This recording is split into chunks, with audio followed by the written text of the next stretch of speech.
Hello, hello, hello. How is everyone doing tonight? Saturday night. And I feel all right. Although my wallet won't feel like night. Well, my wallet will feel light, but not nice. In this week at some point. Because unfortunately, guys, I will need you guys to share some Fs in chat. We will need some Fs in chat. The Sony Vixia HF R800, the first camera I bought for this channel. This was the main cam before the A5100. It's been relegated to overhead duties. As you can see, that picture don't look too clear. It don't look too hot. It don't look too hot. It's all fuzzy and grainy. And I tried resetting it. I tried playing around with it. If you were watching the stream yesterday, you know what happened. I think the sensor's dead on it. It's dead, Jim. It's dead, Jim. So, I don't know. It's dead. It's dead. So, I'm keeping an eye out on the local used market, see if something can pop up. Hopefully, something 4K, so I can upgrade this to 4K and pop this up there, but we'll see. Otherwise, I'll just buy a cheap camera to use as a temporary one until something. Send it to the trash panda. It would need a new sensor, and they're only like $200 new. I don't think it's like the whole camera was. So I don't think it's worth it. Nercu, $2 F. F's indeed, my friends, F's. So it happens. It happens. Steve Pills, $25 camera fund. There's a few. The problem is nothing is in stock.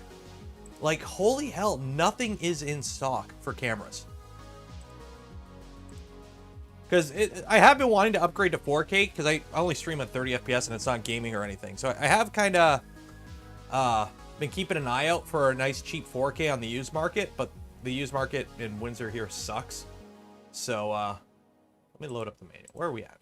So Raymond, camera fund, pawn shop. I've looked. The problem is you go to a pawn shop and they're like, yeah, we have some really good Sonys, and they pull it out and it's like, this one takes 35mm film. And I'm like, oh, that's great. And it's like, this one's digital. And you look at it, it's like, that's like 2003 digital. So, Ken Gross, thank you for coming a member. So, it is what it is, unfortunately. So, as of right now, no overhead camera. But I know I am going to, I'm going to pop this up constantly throughout the stream. So, we'll just have a dancing baby there to remind me every time I screw up. So if you guys see Dancing Baby, let me know, because I know I'm going to switch to overhead and not realize that I don't have an overhead.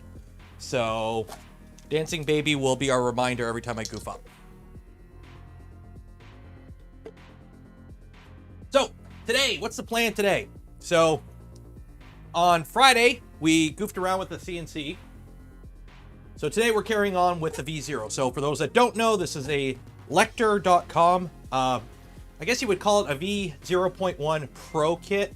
A lot of LDO components along with a few extra gubbins to make it a little bit cooler. We got some add-ons. We got some mods like an MGM9H carriage. Peter, $8.99 for the camera fund. Appreciate it. I found one on the used market Facebook. I might hit him up. I see if I can lowball him a bit. But I still think his price is a little high for what it is, but we'll see. So today, the plan is this guy. Hopefully we'll get the mini afterburner installed, and then we'll start on to electronics, which I got them all right here, and we'll carry on from there and see how far we get. I don't think we'll get movement today. I don't plan on getting movement today, but I would like to get it to the point where Tuesday we're moving. Okay, so that is the plan. Can you use a GoPro? I could. Kilo Cubit, $25. Thank you, appreciate it. So the long-term plan was that this camera right here, this is an A5100 with a Sigma 16. I really like this setup because I can just turn it on and go. The plan was, though, A5100 is like 10 years old, 11 years old now. So it only does 1080p 30. I wanted to upgrade to a 4K camera so I could stream at 4K because the way YouTube works, the higher resolution you stream, the more bit rate you got access to. So if you watch a 4K stream at 1080p, it looks better than a 1080p stream at 1080p. I'd rather have the quality, right? So the plan was to upgrade this camera down the line and send this one up top. But yeah, so we might have to jump the plans up a bit. We'll see. I was hoping to get like another year out of this. F4CJZ. Are you supposed to pronounce that, or are you supposed to read that? That's what I don't get. People who have names that are like numbers and letters, are you supposed to say the letters, or are you supposed to try and say a word out of it? But anyways, €10. Camera fun. Appreciate it. How about a head camera? The problem with the head camera is I would be strapped to something, and I like being wireless, so I can do stuff like this and not get tangled up in cords. GoPro, I don't think so, because depending on where it is, I can't zoom it or anything. So we'll see. Message me after stream. We'll see what we can do.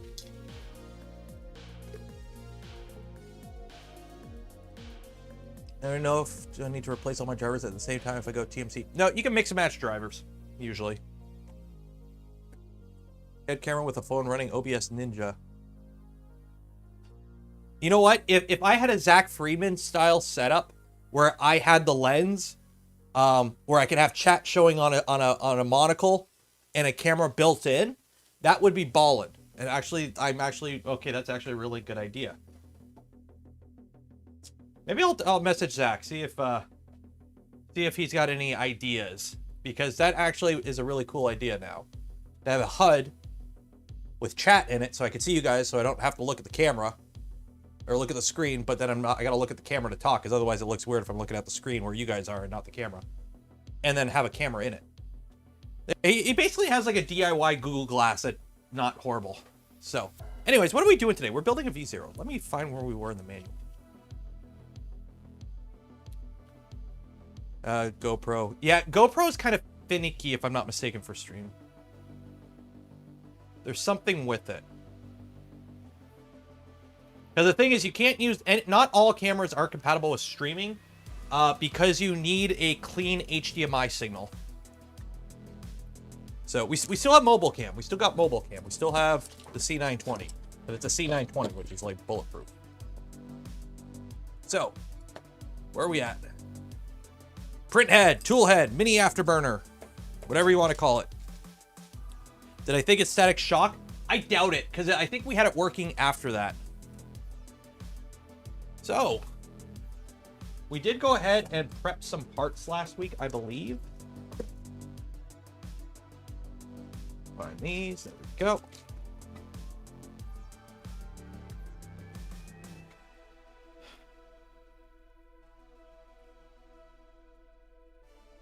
Loaf emoji. What is a loaf emoji? Loaf emoji. Do I have Discord open? I don't have Discord open on this computer. Did I reboot this computer? No, I did not. Don't switch. The heck is a loaf emoji? What are you talking about, DFH? I mean, mini stealth burner. That is being worked on. Somebody on like the Facebook group has taken upon themselves to try and design their own version of it. I'm sorry, this is a pet peeve of mine. And a lot of people share this. If there is an ongoing open source project, okay, and you want to design something for said project, you want to make a mod, or you want to make your own toolhead, don't name it after something that currently exists within the current ecosystem, or skip the gun or jump the gun and call it the next revision. It just confuses people, okay? So in the past, we had somebody try to PR, I think they tried to PR, or they tried to like advertise that they had a mod of a V2.4, and they were calling it V2.5.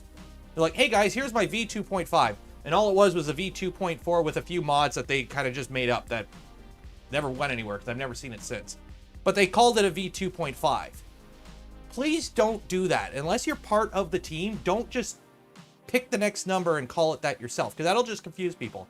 Likewise, if you want to make a new tool head for like the V0, at it like and kind of make it look like the stealth burner, the current, like how the stealth burner looks with all the angles, don't call it the mini stealth burner, because that just confuses people, because it's not official, because there's an official one being developed.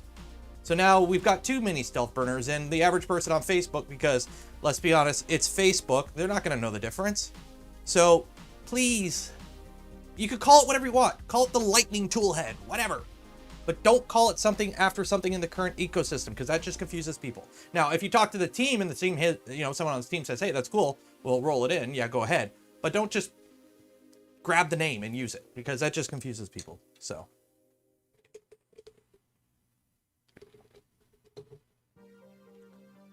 So much for V32767. So yeah, so be creative with your naming. If you like, don't get me wrong, go all for mods. Go have fun. You like the look of the afterburner or the stealth burner, and you want to make a mini tool head for the V0 that looks like it, sure. But it's your design. Pick a name for it. Make it your own. So you can call it a legacy because nobody builds those. Ooh, that's a burn. That's a burn. I want to build a legacy. Actually, part of me, and I've poked at RCF if he had any V1.0 kits hiding under his bed or in a closet somewhere that he hasn't sold. Because I would love to just build like an OG Voron, just like the first one ever, and use the original manual with ramps and just see how far that machine can go if you throw a clipper on it. Because that's kind of why and I still have a bounty. People have sent me links to stores. I don't want to pay $1,000 for this, but I'm trying to get my hands on an original Ultimaker kit. Like an Ultimaker original, the wooden one.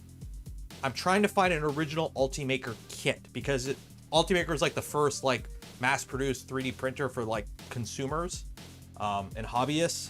Yeah, there's MakerBot and whatnot too, but I really want to try and find an Ultimaker original kit. But I don't want to pay $1,000 because a few stores still have them. And every now and then somebody messages me that, oh, this store in like the Netherlands still has it. And I'm like, I'm not paying $1,000 for an original Ultimaker. It's not worth $1,000. So we are building our mini afterburner. So last stream we've gone ahead and we put the heat sets in and all that. We gotta put that. So I'm gonna need some tooling. Fans, nope. Teflon tubing, nope. Where's my gears at? Where's my gears at? There's my gears. Those came as a kit? They did. They sell them on eBay for €500. Yeah, Matter Hackers has them. Last I checked, Matter Hackers did have them, but they wanted like close to 1,000.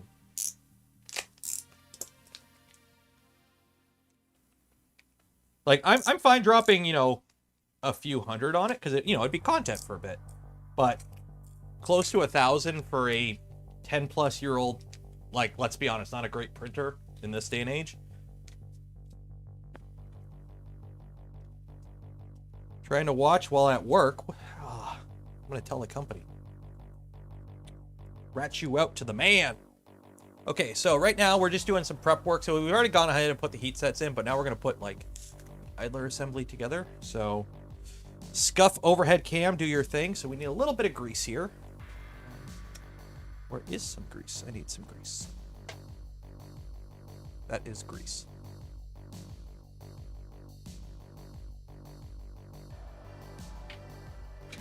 So for your idlers, these are pin idlers. You do want to grease them, but you don't want to go heavy on the grease with these. And actually, these are kind of greased already. So we're just gonna, yeah, they're already kind of greased. You just want a little bit. You just want to wet them. They are an idler. You do want grease on them.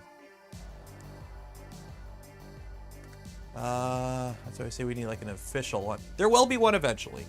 Andrew, $10. Thank you. Appreciate it. Camera fun. Bring on the 4K, even if my monitor is a potato. So here's the thing. The way YouTube works is it allocates more bit rate to higher resolutions and frame rate.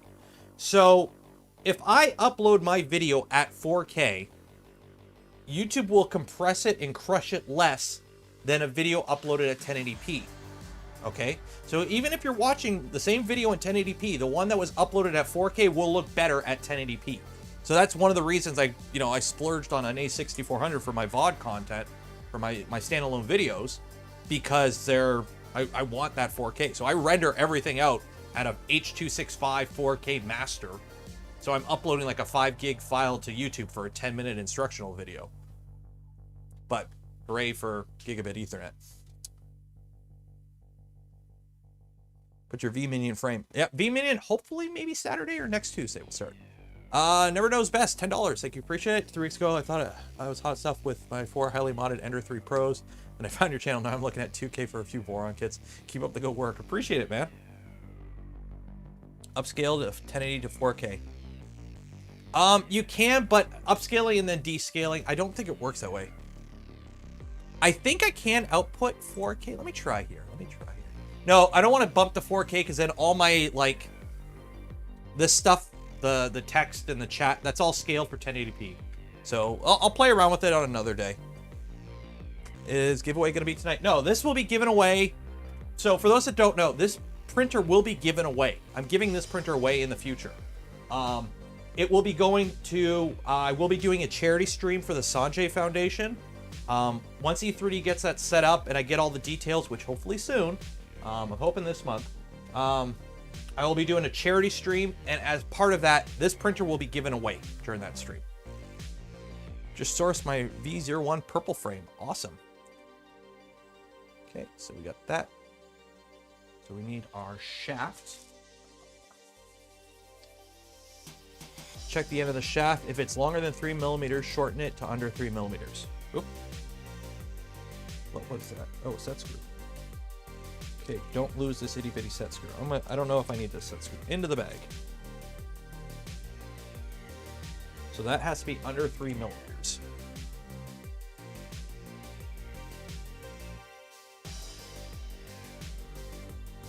So that's a little bit longer than 3 millimeters. So, if I'm not mistaken, I can kind of tappy tap it to 3.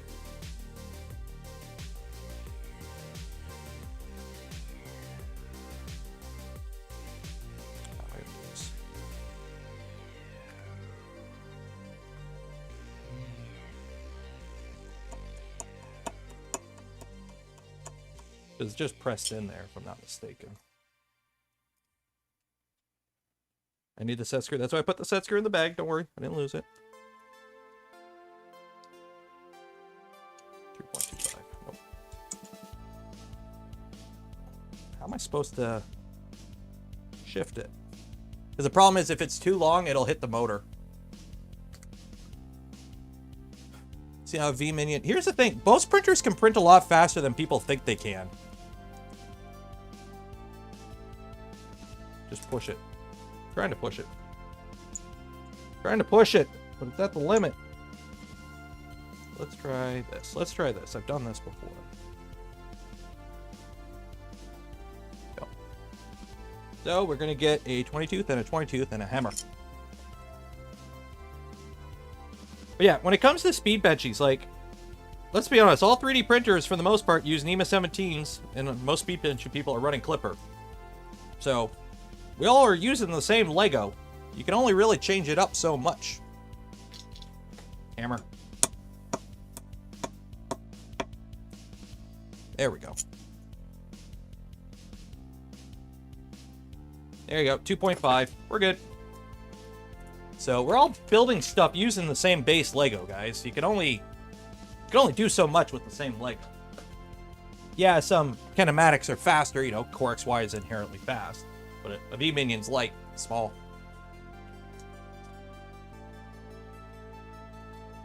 I believe the V-Core 3. It has thicker belts, and it's more robust. But Voron's, like, everyone says this, Vorons were not meant to be uber fast printers. They weren't, like, they are fast. Core XY is fast, but they were never designed with, like, speed benchies in mind. Like, the V2.4, when it was originally designed, was running a ramps board and was limited to 100 millimeters a second. Like, that's it.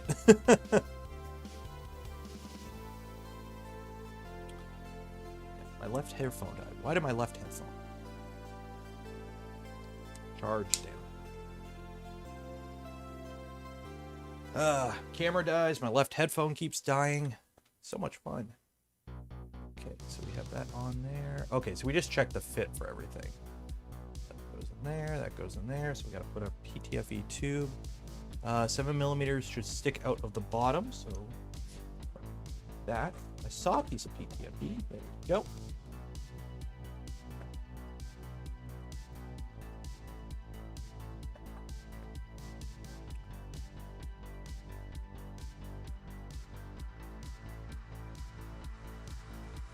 And I need 7mm sticking out of the bottom.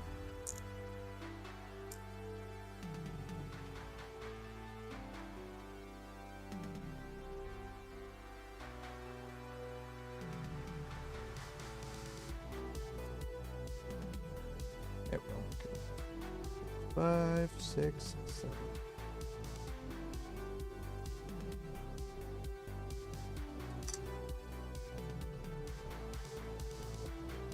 Bottom. Put our gear there. And we take our, remember, this one, the part that the part of the gear that goes on your drive shaft has the set screw.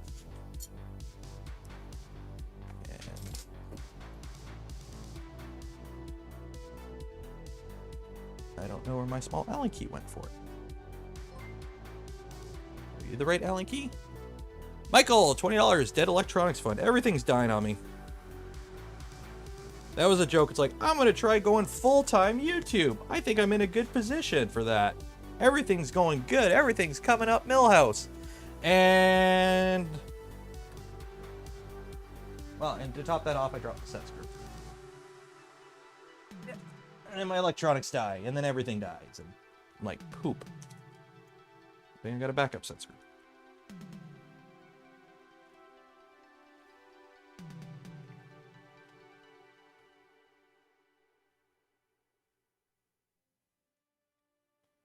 It's like overhead camera dies. Headphones die. Everything dies. It's like,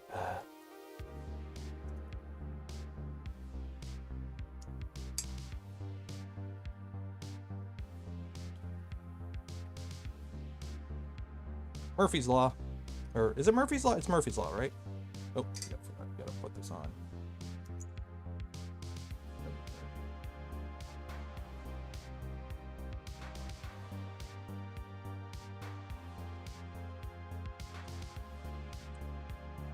So that goes in like that. And like that. And you gotta line it up with your feed path.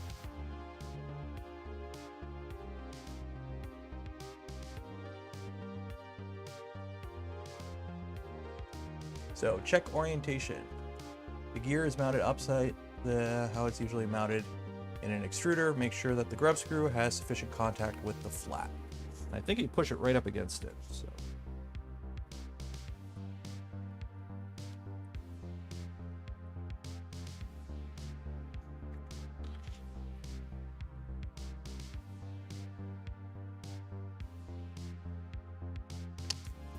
Don't know where my little Allen key for these ones went.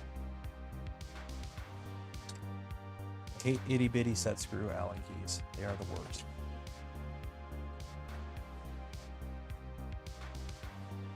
These.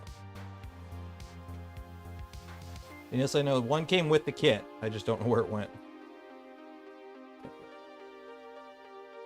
There we go. Okay. So we got that. Tagley, $20. Camera fun. Appreciate it. I'm pretty sure I know what I'm getting. I'm just waiting on... see if I can talk Buddy down a bit. Okay, so now we got to put some fans in. So... I'm a huge fan. Broken dishwasher. My dishwasher is now, I want to say... we bought it just before we got married. That's 60, so it's almost 7 years old now. And it started making a funky noise about a month ago, and I'm like, really now? Really? Why you do this to me? Why you gotta do this to me? Okay, so fans. Now, for those that don't know, when you're putting together the fans, make sure the blower part is in the hole. And then also make sure that when you put it in, the this part is facing down. How did I measure the PTFE tube? I pushed it in all the way, and then I used a scale, and then I measured 7 millimeters and cut it, and it just kind of stays in there friction fit. Although I am going to pull it out and cut it even straighter because it's a little bit of an angle. So let me square it up a bit. There we go.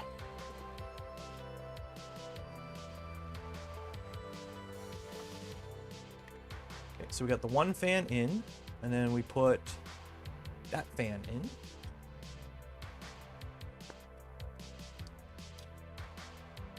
Maker Viking, hello! How are they going to make money if they sell me a dishwasher that doesn't last 50 years? I know, right?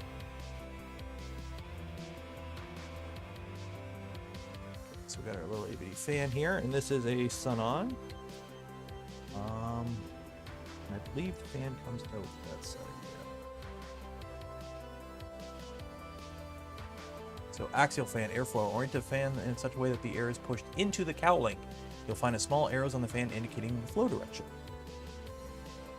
This one doesn't have fans, but usually the back of the fan, that's where the sticker, air blows that way, usually.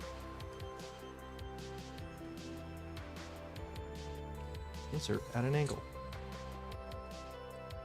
So I'm pretty sure I need to pop this out. That goes in on an angle. That snaps in.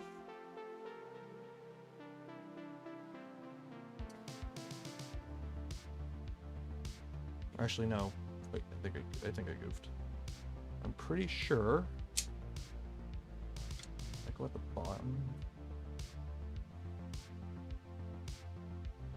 I'm trying to remember if direction these little fans, because there's a little clip there for holding them. So do they go like that and then come up? I think they do.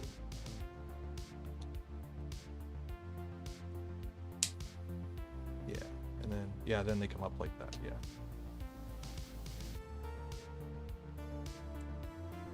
Yeah, I think that's right. And then we get the other fan, which is right here.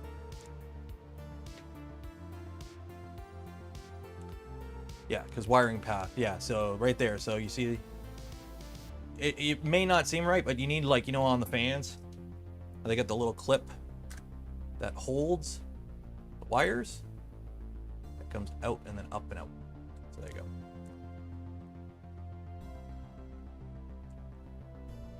If you can see the sticker, it's probably the wrong way. True, true. Okay, now for this one.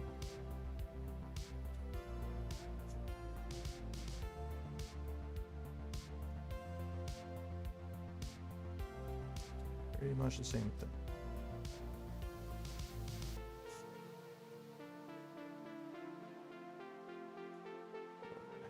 Come out that way, so we gotta push them down the same path.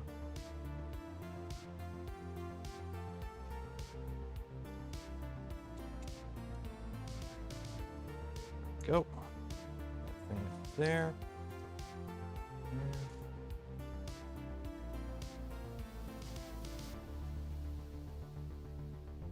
Did I put it in the right way? I think I put it in the wrong way. Shoot, I put it in the wrong way. Oops. Did I put it the wrong way? I'm like, wait a minute, did I put it in the right way or the wrong way?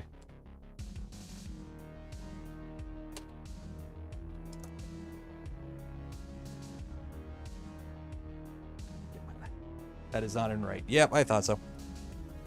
Where is my little prying screwdriver?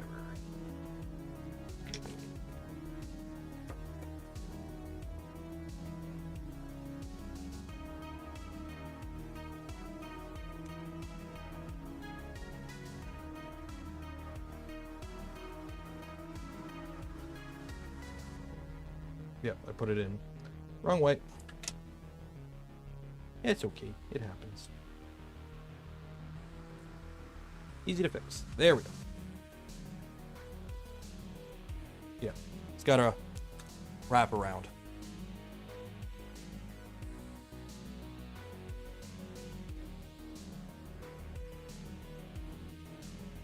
You got the fan at the bottom.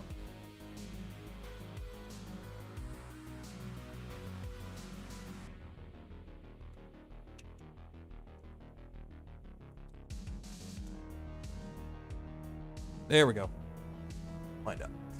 If it's really out of center, it's out. There we go. So now we got that.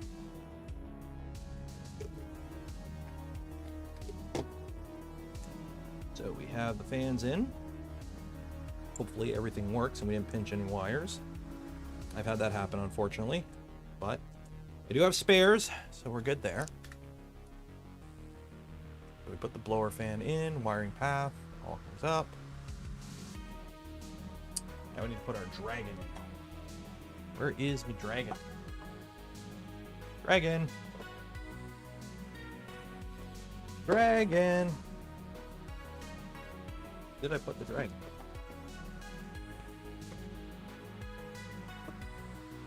Not another printer without a dragon.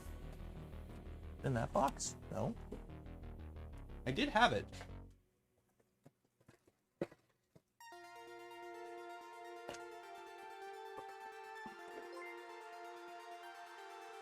There it is.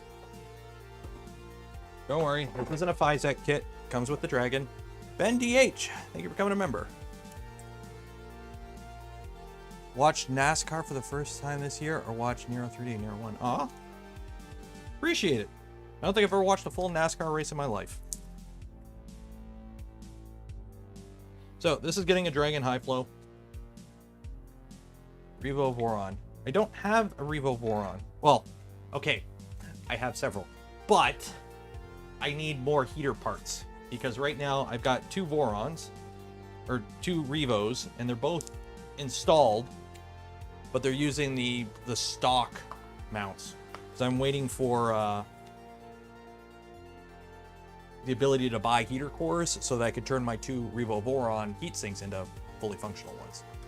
What flavor G Fuel? The hype one, I think. Why is this a pain to get out? Let me get the nozzle out.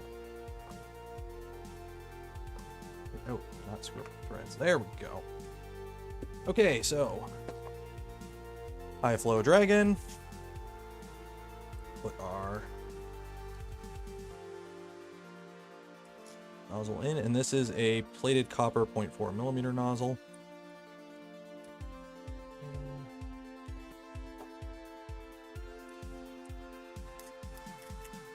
Give it a click. So we're gonna have to run some wires. So heater sensors we do not show the heater and temperature sensor in the drawing. Install them prior to assembling the toolhead. Other hot ends. We are showing the assembly steps using the Dragon hot end. Toolheads of the other hot ends are included in the release files and assembled in a similar manner. So first thing first, groove mount in the bin.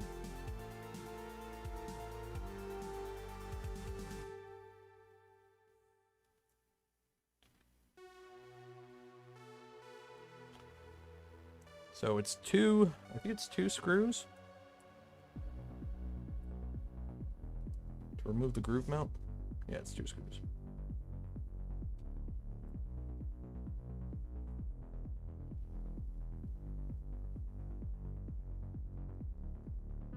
Can high flow print PLA well? It can, as long as you have enough cooling. High flow hot ends are more susceptible to heat creep, just because you have more heat down there. So a lot of people have experienced more heat creep issues with high flow hot ends in the bin than regular flow hot ends, because there's, it gets hot all the way up to here. So all this down is hot. Any news on the Kirigami bed? Has not arrived yet. So this one probably won't get the Kirigami bed. I will probably put it in V00 when that gets some updates, because that needs some updates. PLA likes to anneal. Yes.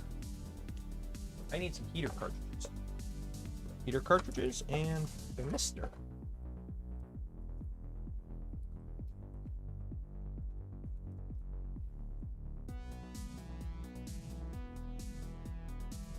We got our Thermistor, I think it is just a bog standard 104 GT. Yep. Then our heater is a 60 watt. It's a 60 watt, so it's a hot one. In the bin. In the bin. Uh-oh. Uh-oh. Uh-oh. Uh-oh. Are you whining? Okay, where did I put your treats? Come on. Come on, get over here so everyone can say hi.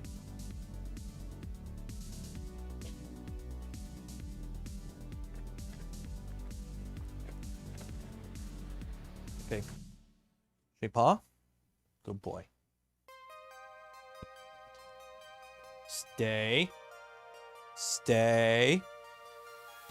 Stay. Okay.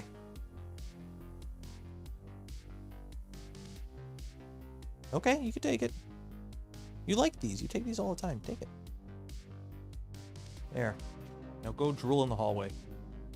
No, don't drool all over my floor. You're drooling all over my floor, man. What, are you gonna take it? You're just like staring at it.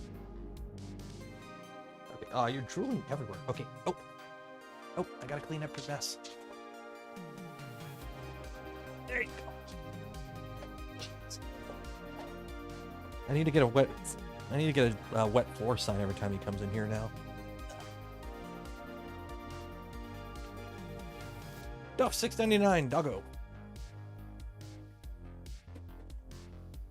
Just drools everywhere.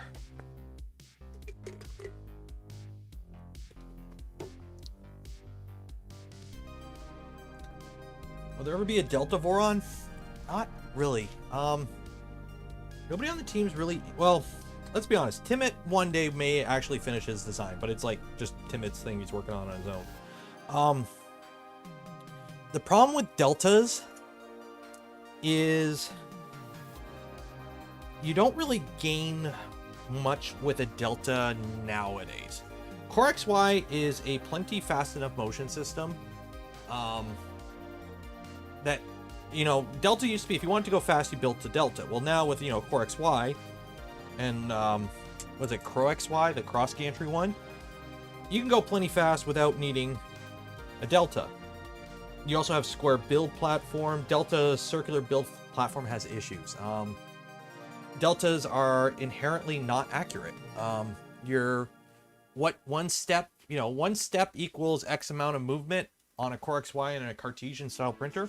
On a Delta, depending on where the tool head is in that circle, between the three towers, one step can mean different amounts of distance, and it has to compensate in firmware, and it's... Yeah, basically nobody on the team's working on Deltas. Like, there will never be a Voron Delta. Okay, so we've got that. M2.5, which I think are in here. Actually, no, M2.56. They're in one of these bags. 0.56. M36.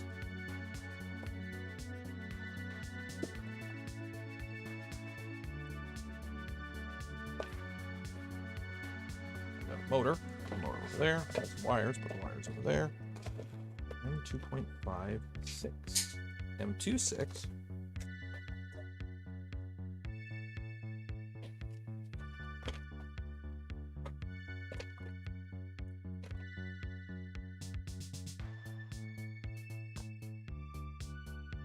M26. Are M2.56s in this kit, or do I need to find them on my own?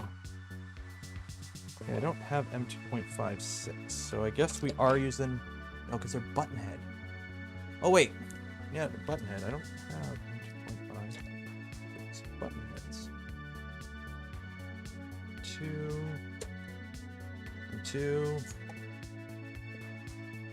3.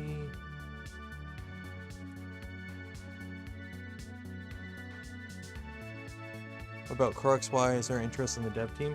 I don't think a lot. maybe one day, but not anything. Did I misplace that little baggie, or am I supposed to use the one that's in here? I don't see any M256 in here.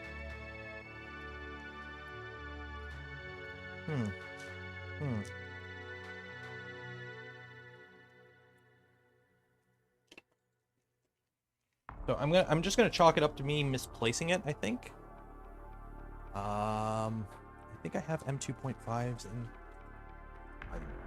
stock.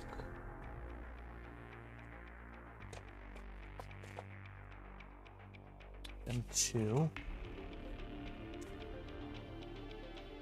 M3. M2. I could have sworn I had M2.5 in my stock. M2.56, yeah. They're button head though, or socket head. Hopefully they fit. I could have sworn I saw them. I misplaced them. Hopefully I just misplaced them.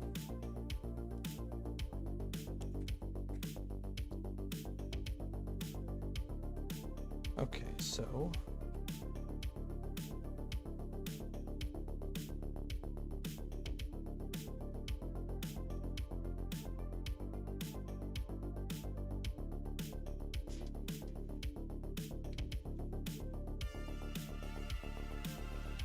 when you're looking at this from the bottom,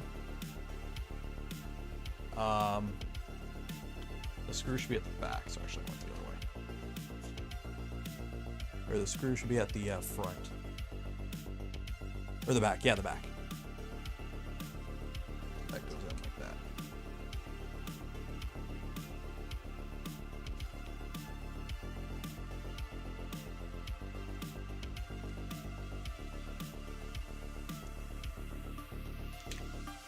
Dang it.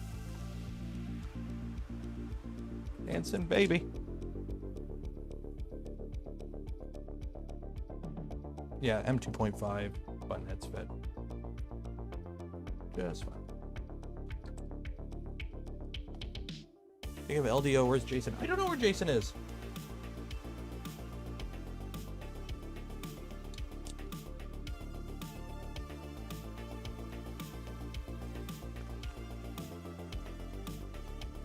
Comes with the dragon. Well, the manual calls out for button heads, so I'm assuming they would be with the manual or with the kit, but socket heads come with. So I'm pretty sure I misplaced the bag. We're just gonna chalk it up to me misplacing that bag, because I did some cleaning up the other day getting ready for the CNC build, and I'm pretty sure I misplaced it. So we're just gonna chalk it up to that.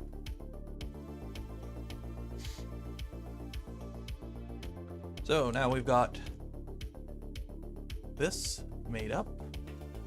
The front looks like that. We're good there.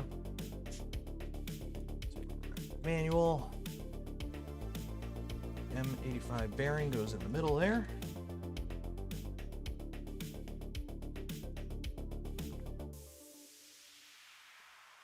I need something to push that down with.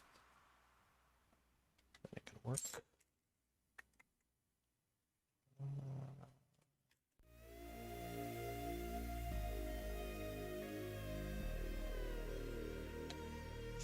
Go. So we got the bearing in there. And M335s. So let's get all this out of the way here so we make some room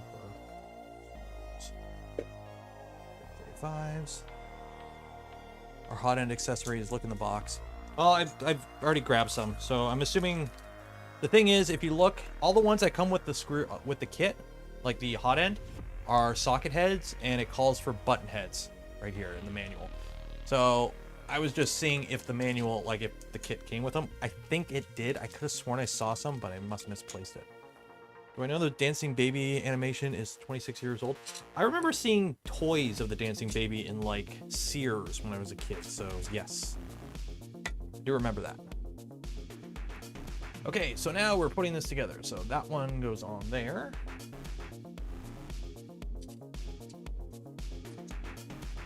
Take our idler.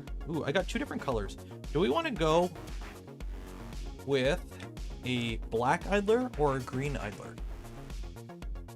Do we want a black idler or a green idler with this kit? We'll go with the, I think we're gonna go with the black.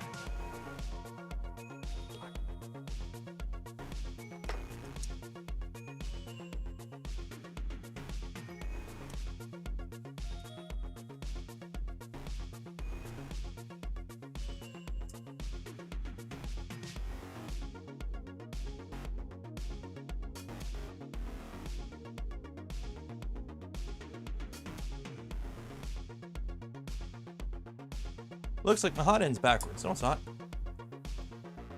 So you see there, you got the slit at the back. And this one, you got the slit at the back. It's just the Fadus, it's machined differently.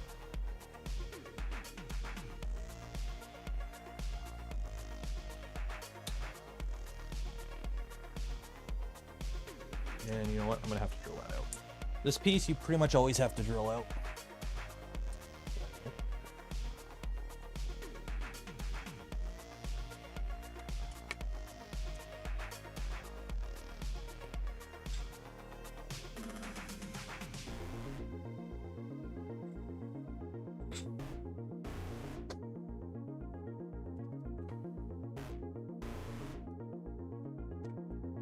Babies from Ally McBeal. No, it was I think it was like some student project, or it was like done to show off the miracle of 3D animation or something like that.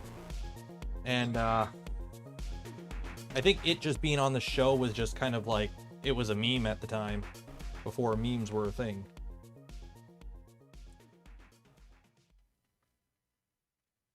Okay, a bit more. I just don't want to break it. That 1/8? Oh no, that's why I did. Wrong bit. Okay. Ow. Don't cut myself on the bits. Sharp. Peanut butter jelly.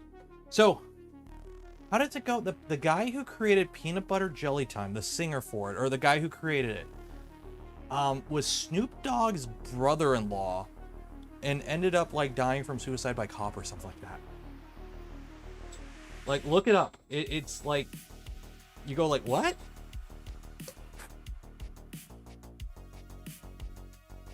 So this piece you pretty much always have to drill out. Just because it's such a small detail, it always kind of like doesn't form perfect. That goes in there.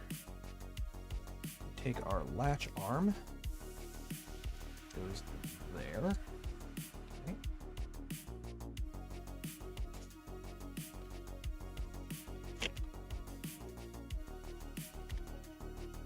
Okay, move screws forward. So I'm gonna put this whole assembly in.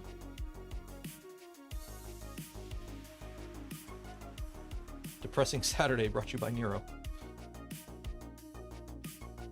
True facts though. Look it up.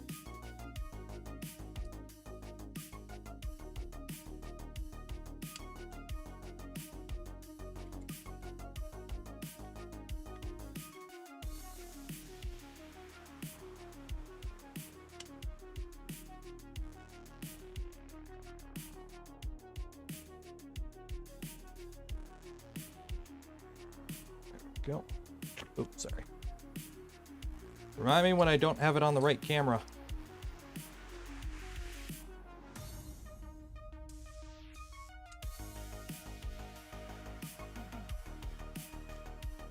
Okay, that's there, that's there. Then, so insert at an angle and push into place, which we did. Still moves, that goes there, that's good there, okay. TFE's in place, scroll down, push drive gear forward. Go, drive gear is forward. Push screws back and put back plate on with that forward, okay.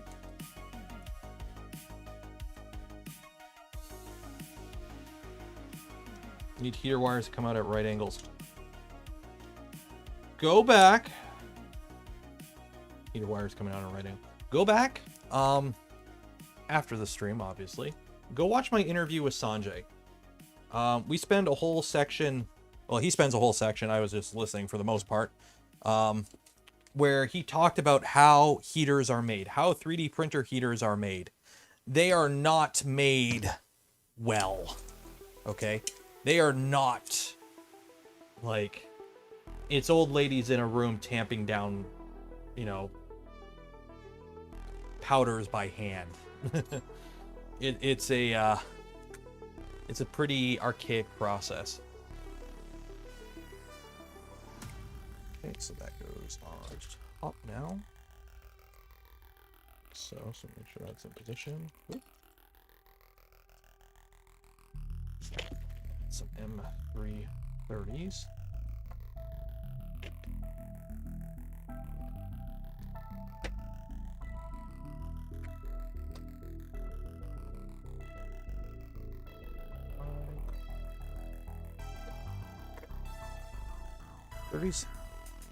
Magnesium oxide. Yeah, they're made horribly.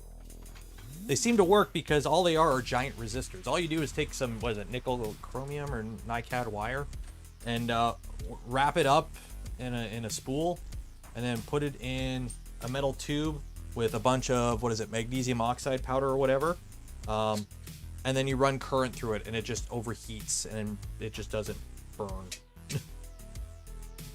It's a giant resistor.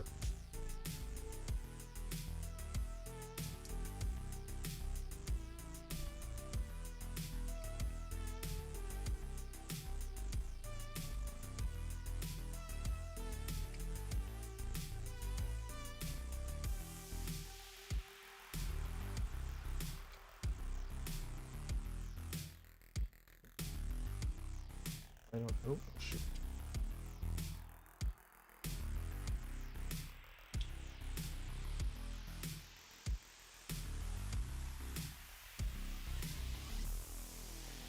All those come through, okay.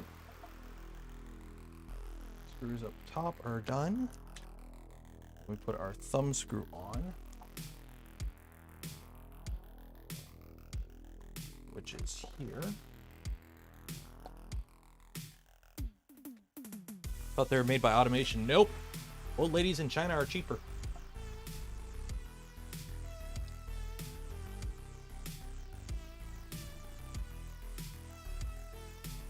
There we go. There's our afterburner. Mini afterburner, whatever it's called, the tool head. Check for binding. Turn the gear and see if there's any binding or snag. Disassemble tool head and inspect if required. Okay. So at this point, you can get it from the back and basically just move it by hand and make sure everything's moving.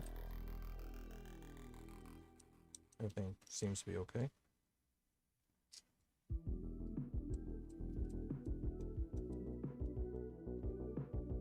Go. I do like the color. It's like a nice matte green. Like I do like matte colors. Check for clearance. The drive shaft must not extend past the printed body as it will rub. So we're good there. That's what we fixed right off the bat there because that was a 3mm. Partial disassembly. Remove the thumb screws, loosen the top screws, and remove the back plate. Okay, so we just put the whole thing together. Now we're going to take it apart.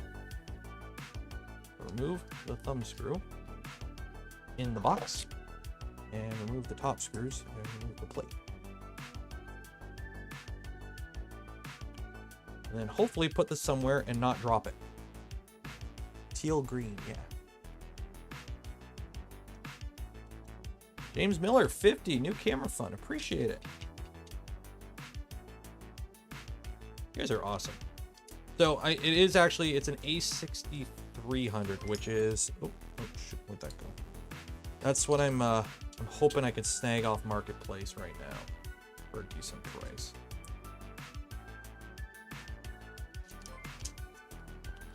So here's hoping that I can actually get it for what I think I can get it for. And then I can start streaming in 4K after I buy a dummy battery and all kinds of other stuff. That's not a color. It affects what the appearance is. Okay, So this little plate goes there with some M2 self-tappers, which I saw.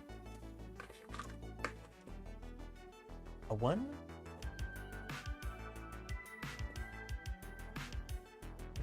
Two. New dishwasher first. Well, it's still working. What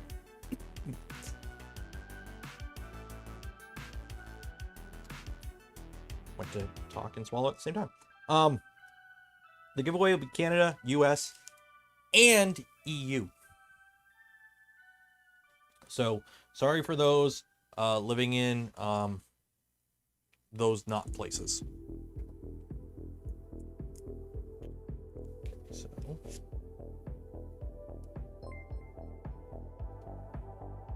and somebody already asked if I'm going to give away the V2. No. Shipping a fully built V2 would be kind of pricey, probably. What about Mexico? I don't know. We'll have to look into it. I would love to have it like complete worldwide. It just has to do with shipping. Because you got to remember, like, I'm hoping EU loves their regulations, and I really hope this doesn't like get grabbed at the border or something like that because it doesn't have certifications on it. Technically, everything inside does, I believe, like the heater or the heaters don't. The power supply does, and everything has, you know, proper certifications.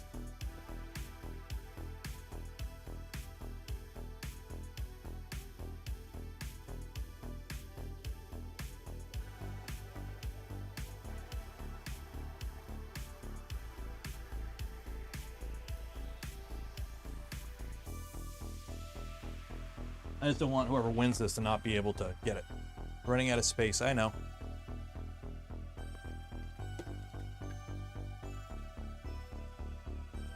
What about import taxes? Well, if it's a prize, you're not paying for it, but you still have to put a declared value on it if you're exporting it to a country. So that goes there. For some reason, we have this circled area. I don't know why, but it's there. And that goes back on, and we attach all the screws now. So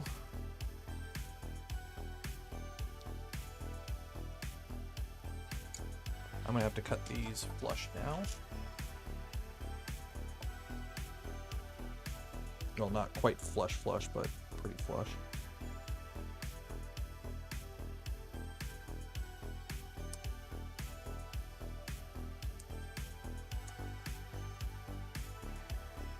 Yeah, so even if you win it, depending on what country you're in, you may have to pay duties on it. I don't know how it works. I gotta look into all that.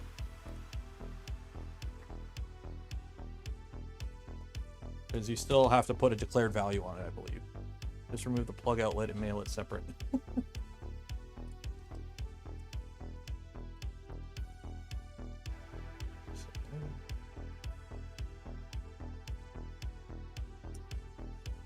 Wait, why am I doing this like a plebeian?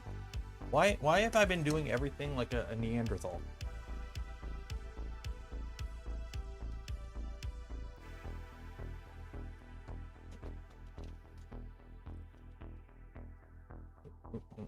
Dang it. Okay, so what didn't want to line up? Did not want to line up.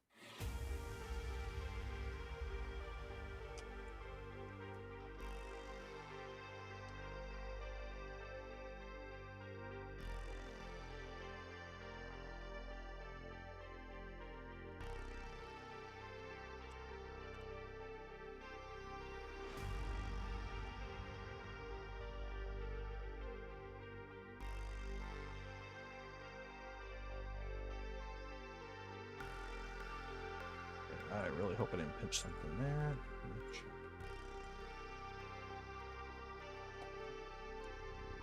I think we're good.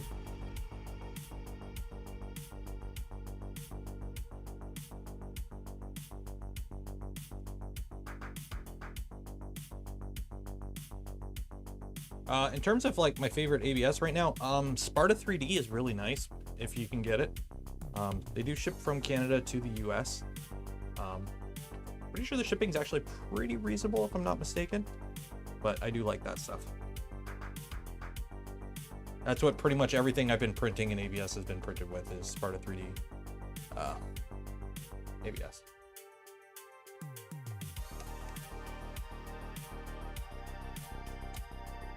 Okay, so these top ones here, don't do too tight. You want to make sure everything, mechanism still functions and everything. Okay, that is on. I'm gonna put the knob in. I don't know if I gotta put the knob in now. I'm just gonna put the knob in now so I don't lose it. Make sure it works. Good. Okay.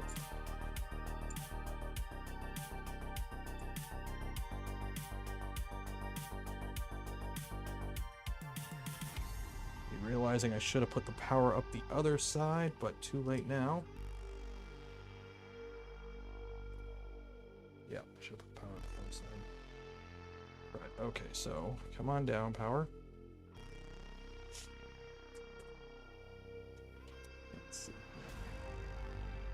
We're gonna have to come up here.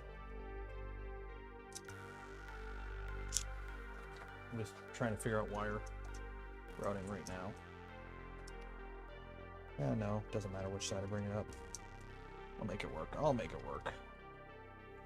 Might have to trim some of that off, but we'll make it work.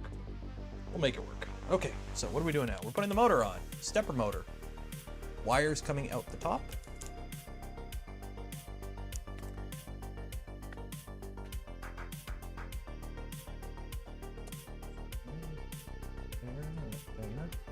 And what holds it on? M38.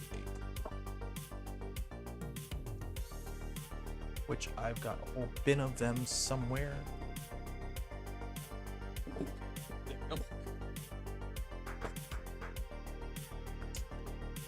Available in the US? No.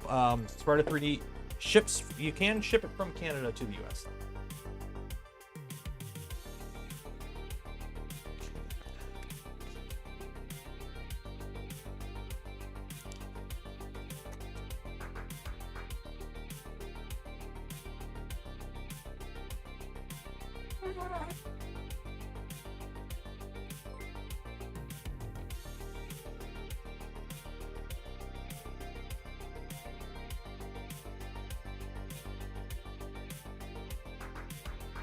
Oh, that's why I can't put the knob in. Put the knob in. Like, ah, shit. Whatever. If I put the knob in, I can't put the screw in.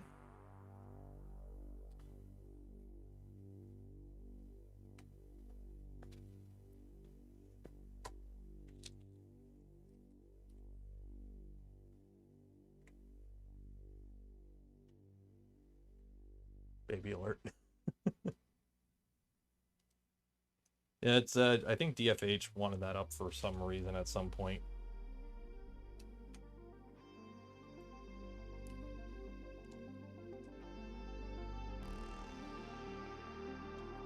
Okay, so now we put this backboard on with some M36s. But instead, I think I got the mod. So I think at this point I have to refer to some documentation for a mod.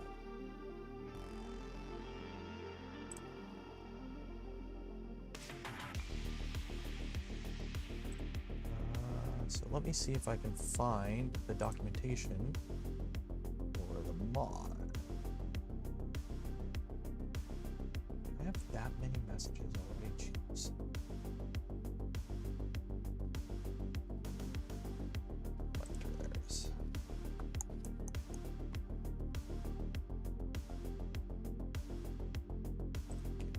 Open.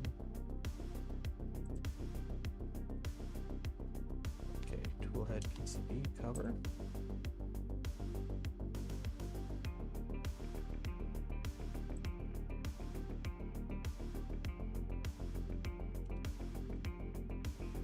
Okay, so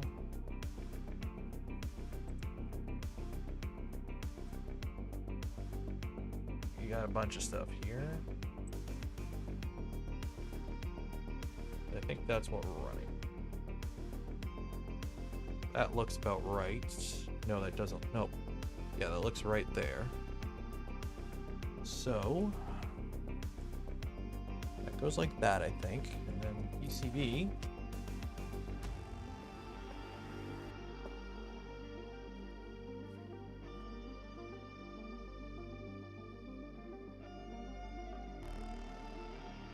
So I got this one PCB.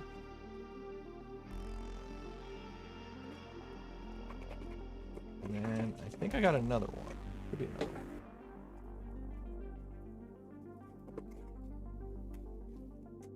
It's power supply. Oh, there's the tool head PCB.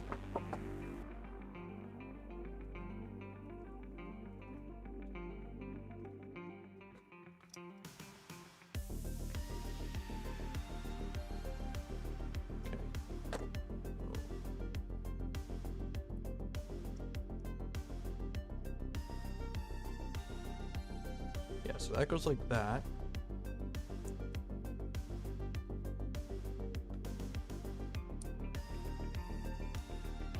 Oh, it goes the other way around. Okay, so that goes like that. Okay, so we put these little standoffs on.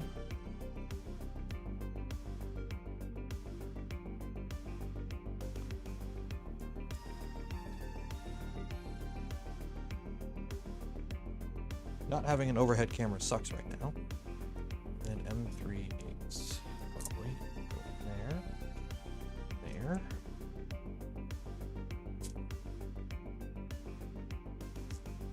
And I misplaced my screwdriver again.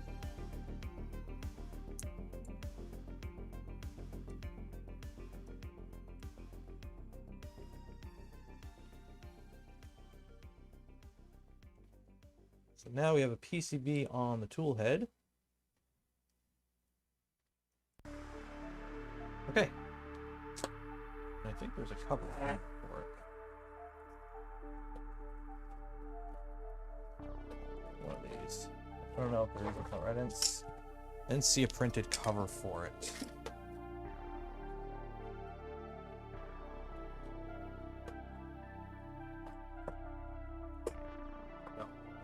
I don't think I have the printed cover for it, unless... So now we need to do some wiring.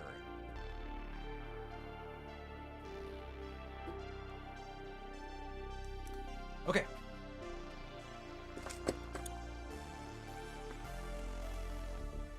Yeah, I don't see that cover. Yeah, I don't have the cover for it. I don't think. I don't know what this printed part is for. In the bin.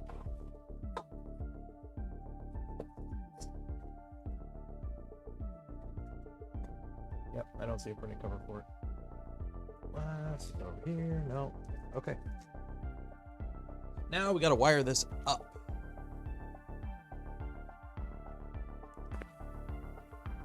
So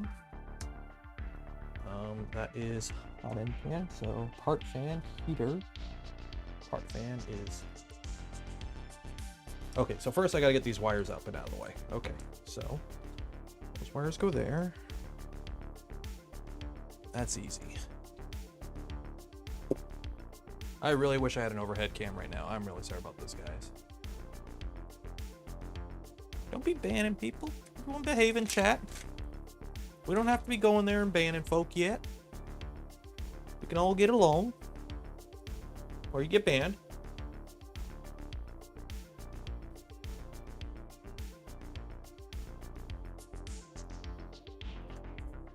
Yes, we are on everyone's favorite part of the build. Wiring.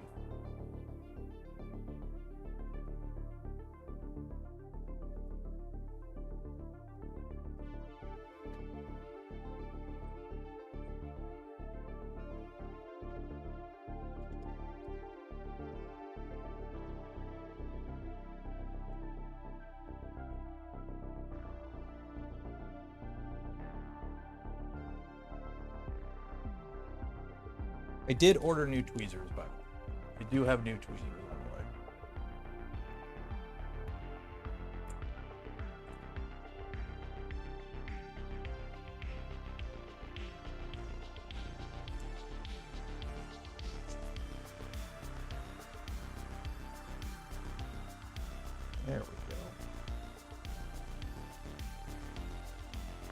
Okay.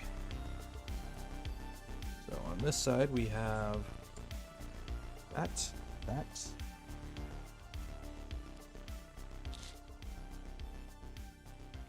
Okay. The other side we've got. Do I want that to come out? Yeah, I guess that'll do. Guess it doesn't really matter.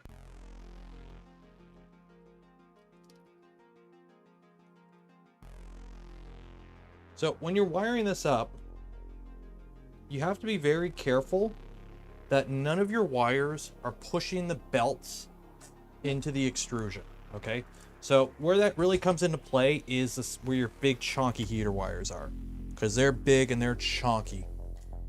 So what you may have to do is, if your heater wires have sleeving on them, you may have to cut away some of the extra sleeving. So if you look at these heater wires, they've got like this extra thick sleeve for a little bit of it. I'm gonna have to go ahead and like remove it essentially, so that when they go up, they're not extra thick. Now I probably should have did this before.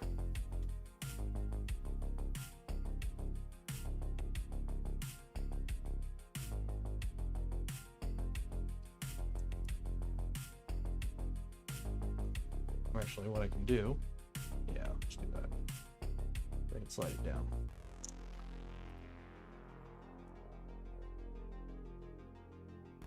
So slide them down. Make sure I don't cut the actual wire. Just kind of slip it down a bit. This is fiberglass insulation, by the way, so try to keep it from going everywhere. Don't really want it on you. Not the greatest stuff. It's been a pleasure. Have to drop off. Take care, Weekend Warrior. It is the weekend. Enjoy it.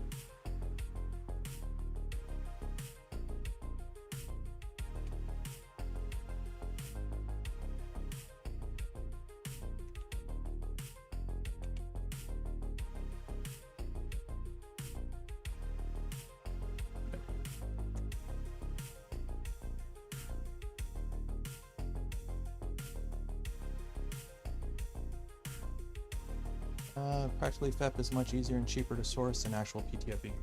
It depends where you're getting from.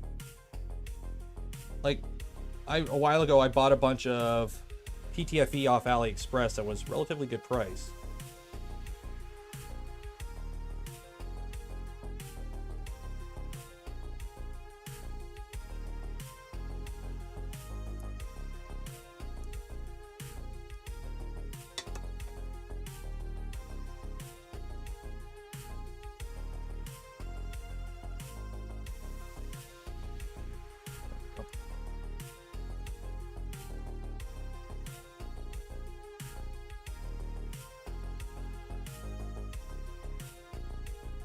Depends on where you are in the world. A lot of it depends on where you are in the world, unfortunately.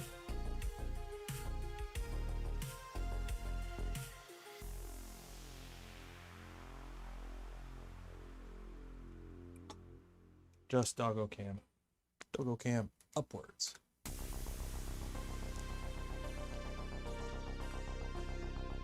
See, I would go to overhead cam, but overhead cam is to dead. I don't even know, where did I put it? Yeah. If I leave the battery out for a while. I really do not want to be buying a new camera this soon. Yep, it's dead. Well, anyone want to buy a slightly broken Canon Vixia that is blurry as all hell and has a red tinge to it? You can use it for like recording something through like an alien scope for like a movie, like Predator vision or whatever. Okay,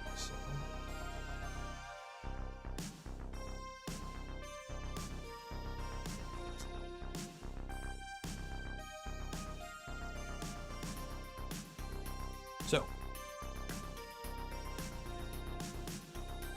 when you're looking in here, it's gonna be a little bit blurry. But these belts, you don't want these wires pushing. They can touch the belt. It's okay if the wires are touching a belt, but you don't want the wires actually pushing the belt into the extrusion. Okay, because then they'll rub. You don't want that. But it's okay if the belt is, or the wires are just touching the belt. Because they all move as one, right? They all move as one. It's just, you don't want it pushing the belt into the extrusion. You're gonna have a bad time if it does.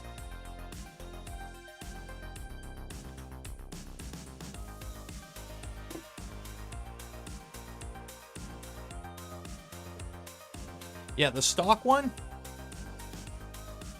is just this little plate right here, and the wires just come out and you just run them, because the electronics are on the back here, right? So you don't, it's not like you're running a massively long loop. On the back here, what do we got? We got part fan, thermistor. I'm assuming that's motor. The 4-pin is motor. So X and stop is 1.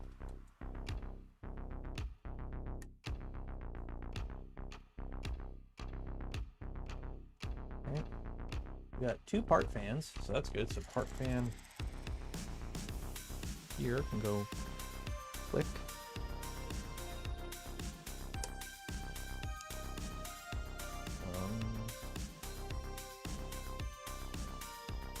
This there, part fan, heater fan goes there.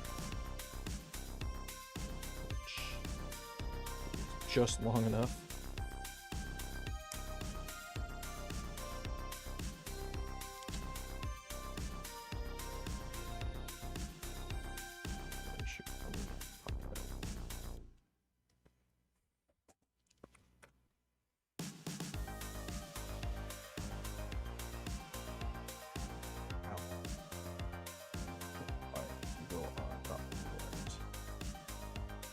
You go, part fan, you go there.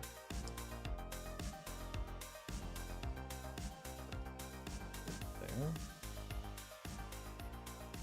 Thermistor. So the heater goes there, which this is a little long, so I'm going to shorten that one. And thermistor is also a little long. Let's shorten those. These ones I can just kind of stuff all under that cable when we're all done.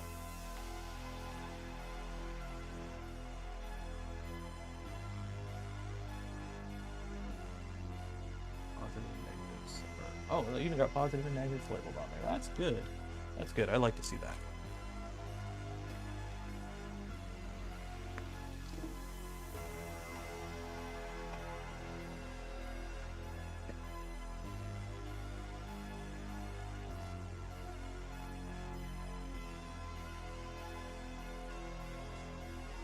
So the kit does come with a whole bunch of JFC connectors, which I will use because that's what the kit came with. So we're going to use them. I always try to use with what the kits come with for the most part.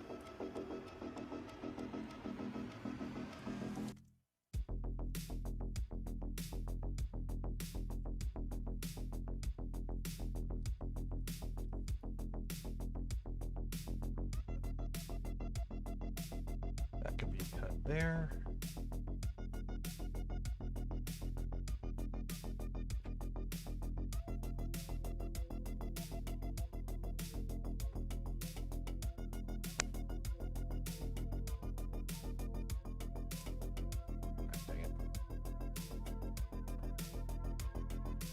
Thomas, €10. Thank you, appreciate it. Good night. Take care. Magnum 50 Magnus, sorry. 50 Swedish kroner. Can you check if there are any differences in wall between your LDO kit and the MGN9 kit in this, please? Making me dig out. I got boxes in the way.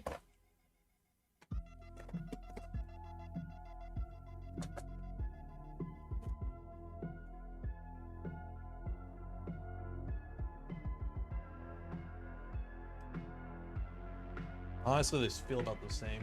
I'm getting more flex out of the plastic parts than I am about the carriage. So it seems like I'm getting more flex out of the plastic than the carriage itself. That's what it feels like. Like it doesn't feel like it's the rail that's moving.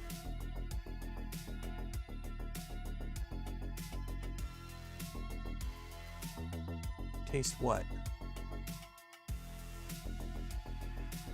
Tip to get me to taste. What am I tasting? What? What are you guys going on about?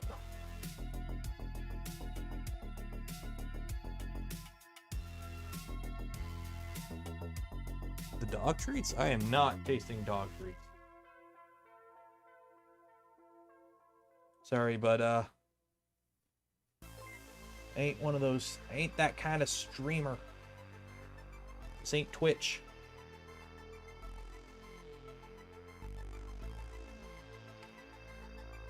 KB3D 20.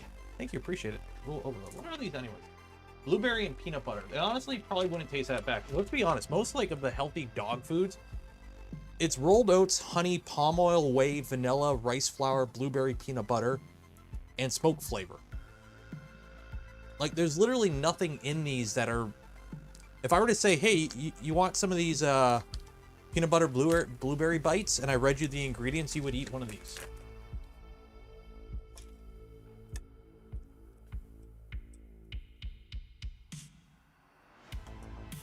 Everyone has a price. Yeah, pay off my mortgage. That's like my standard go-to. Oh, how much money would you do it? Well, I got this much left on my mortgage, paid off. And unfortunately, I don't think we have any Saudi oil princes in chat.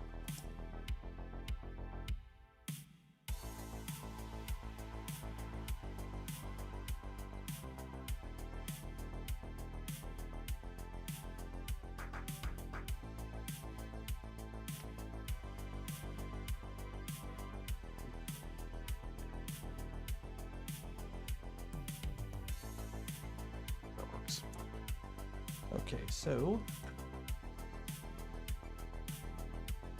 survive on dog treats, probably. Most of them sound and smell better than regular food, let's be honest.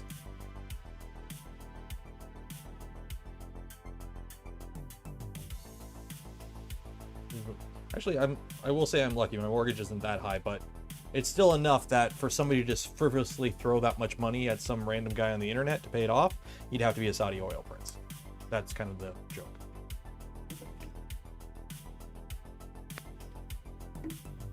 Have you considered putting a V0.1 on top of a Trident style bed? Automated angling of print? Like, what?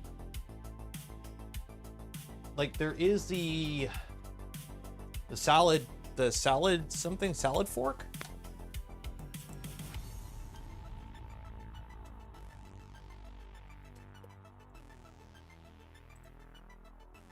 Like, there's this, which is basically a mini Trident, which, so if the Micron is a V2 built with V0 parts, this is a Trident built with V0 parts. So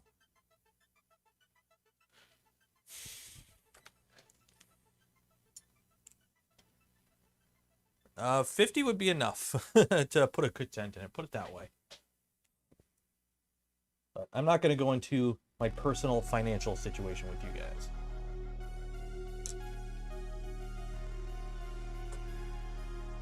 It ain't perfect, but I'm in a good spot. We'll just leave it at that. This is not financial advice. I don't know. I think I'm supposed to say that anytime I talk about money on a stream. How's my property tax? I don't know. I don't live inside the big city. Like, the city I live in isn't big, but I don't live in the city, so it's not too bad, I guess you could say. Have I seen F-Zero? I played F-Zero on GameCube back in the day. If that's what you're asking.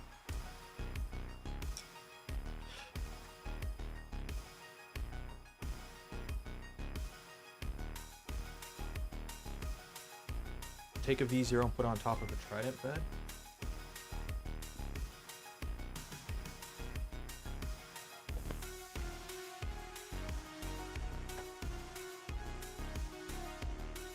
Okay, now what? I got a V0 on a Trident bed.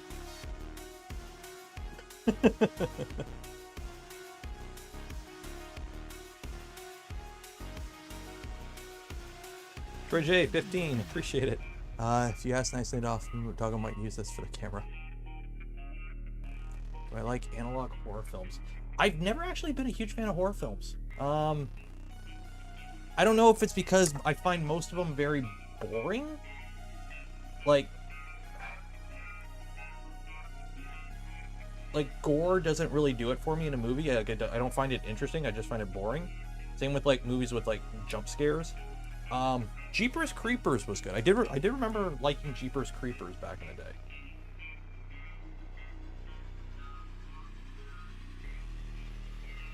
That had like a good mix of a bunch of different themes going on. Like it was, you know, but stuff like Saw and whatnot, no, that just nothing. And then like the paranormal, like found footage stuff is like bleh.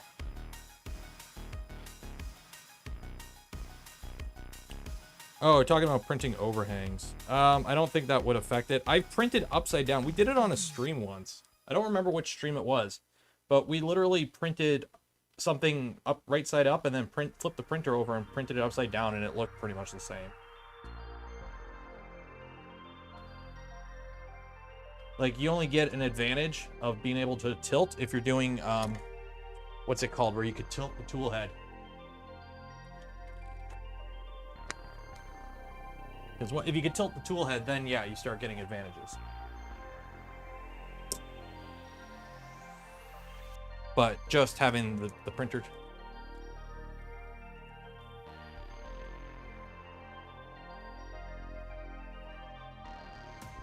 Here's the thing though, like, I watch movies to be entertained, and I find if it's boring, I just don't watch it.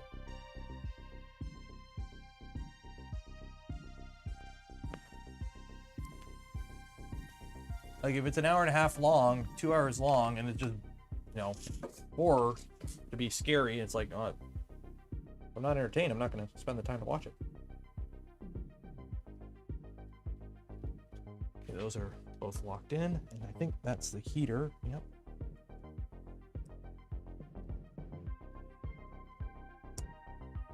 So, gotta put those. So what do we got here? Neopixel strips,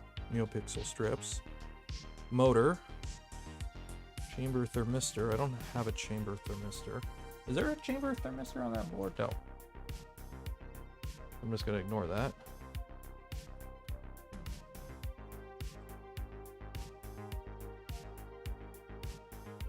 Part cooling, heater, Neopixel, part cooling. Cool. That's soldered on backwards, I think, but we'll make it work.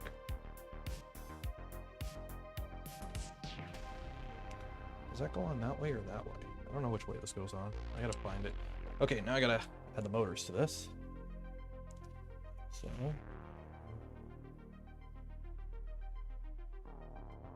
Right about there, hopefully. Chamber thermistor is on the board you're holding, or can be. So, there's a chamber thermistor in this board. TH1. Oh! I guess there is a thermistor in here. Huh. Did not know that. Neat. Raymond, is there a actual document? Like, do you know if there's like a GitHub document or something for this board itself, so I can make sure I'm hooking it up right and everything?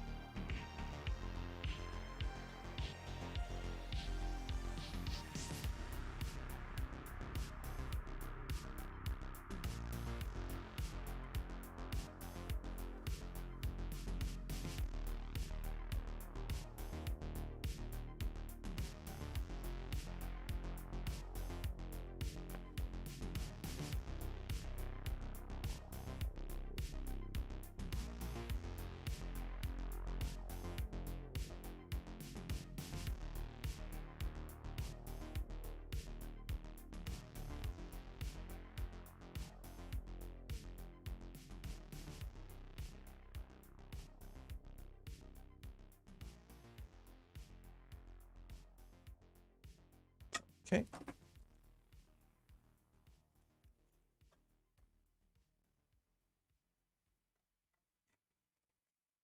Give me a whole other set of JSTs.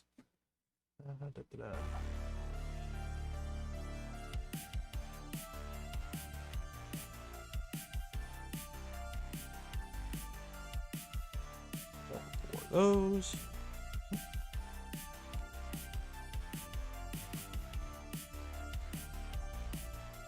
The Hotend and thermistor wires suck.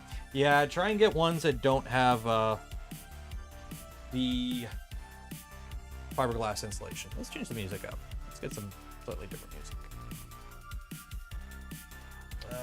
Let's go to hi-fi.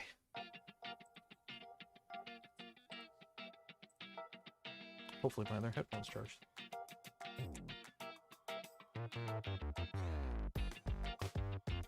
Hey! I've got 2 headphones working again. Oh, that's much better. Oh, that's so much better. Welcome back, noise canceling.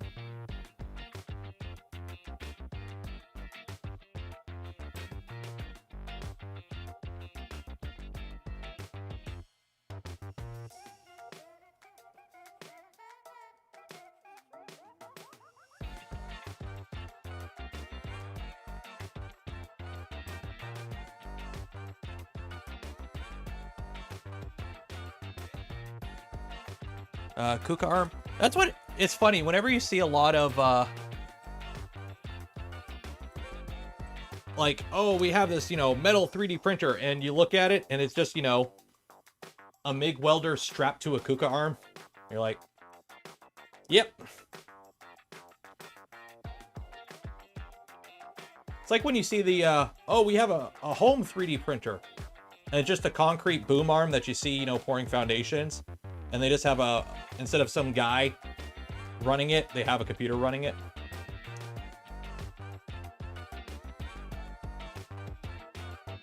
The Wham Bam website sucks. Yes. Searching for stuff on their website is not great.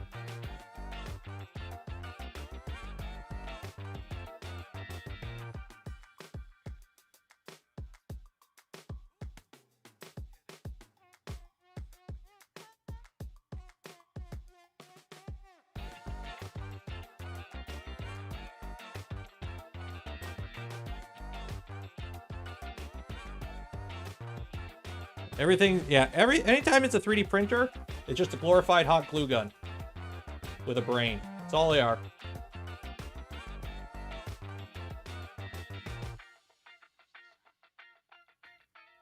And don't let anyone tell you otherwise.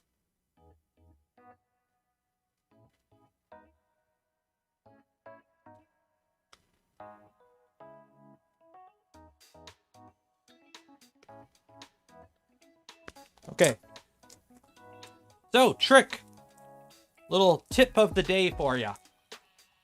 Which way, or what are the order of my motors? Well, if your motor comes with a wire attached, and the wires are in a certain order on the connector, keep them in that order. Don't change it. Regardless of the colors, there is no standard for color for stepper motors, for pairs or anything. So brand A's stepper motor wires can be a different color than brand B's. And then brand C's could have the same color as brand A's, but in a different order.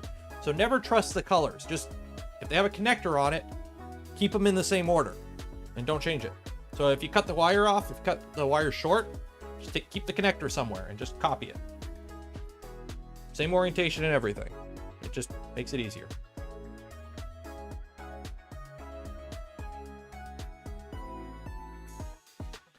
So, black.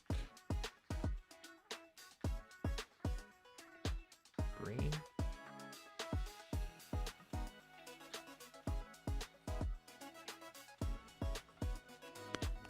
Red. Ooh, black, green, red, blue.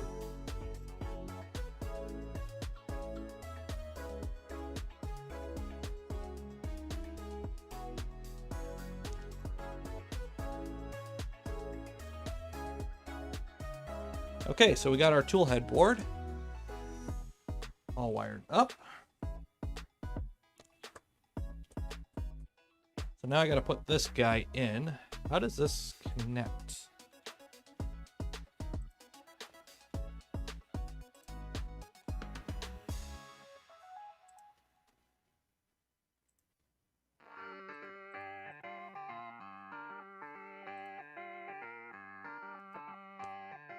So we got that. Umbilical soldering tool. Umbilical wire harness. I'm missing the actual stuff about this.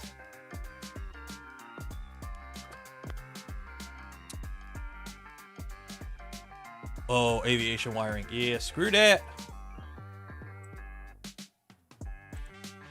So I need to find, is there a name for this mod?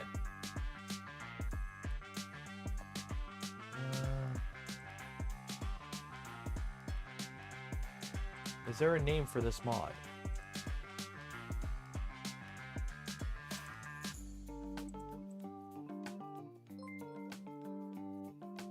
Never knows best. Thank you for coming a member.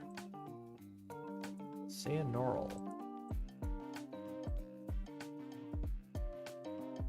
Well, I know it connects with a connector, but I want to know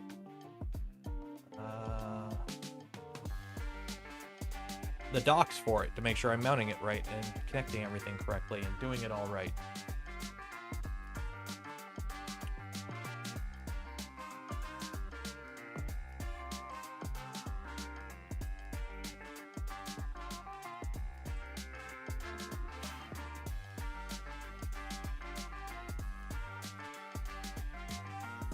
Is that the Timmit 99? Yeah, let me...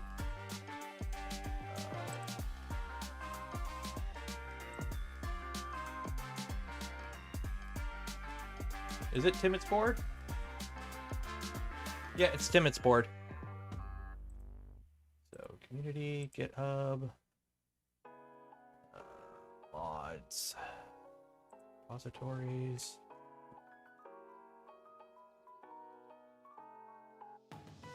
Users.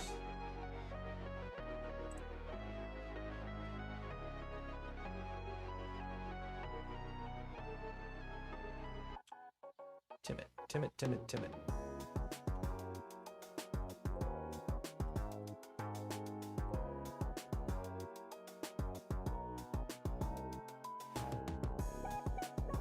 Oh, Voron hardware.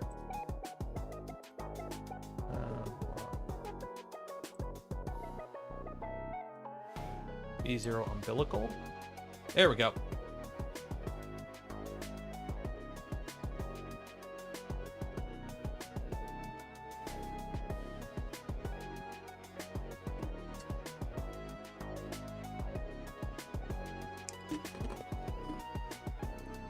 Make sure the X end stop negative connects to the end stop negative on the controller, otherwise your Neopixels will behave erratically.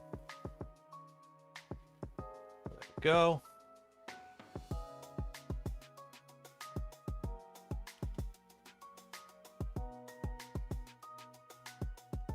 So that's at the back.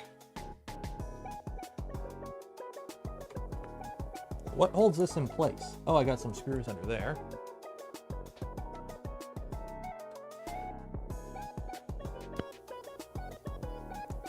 That goes there like that.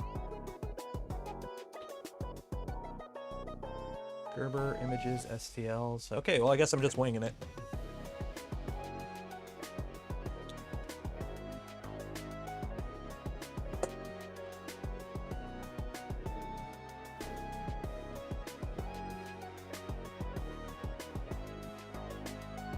Doesn't tell me what screws I need. What the heck? Yeah, shrink printers and wire labels are awesome.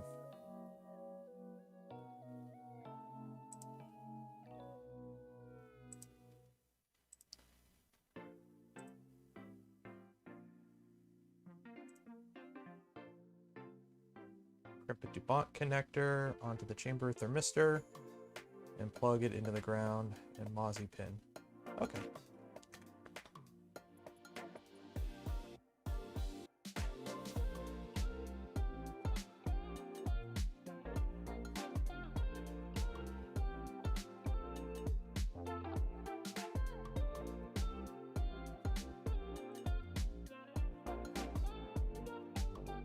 Cool.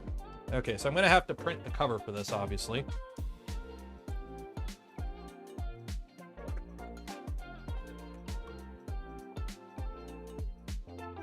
0.36, I guess.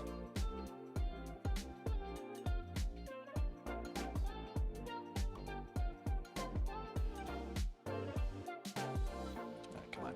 Open the bag. Open the bag. There we go.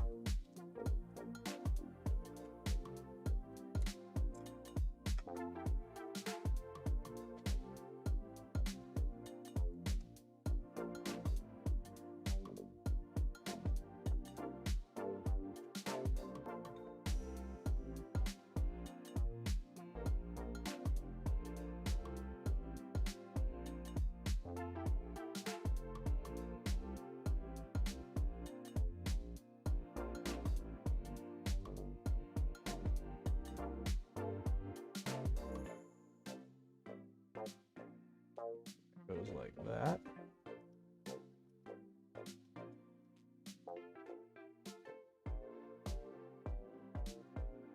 And that goes there like that. Now I know why that fitting goes that way. This is gonna suck without an overhead cam. Stops there. So we do have this big chunky wire here. Now I don't think it matters which end is which.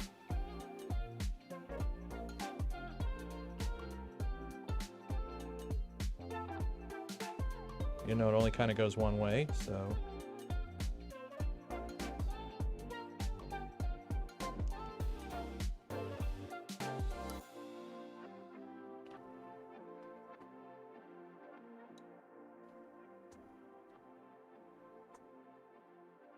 Go. So that does that, and then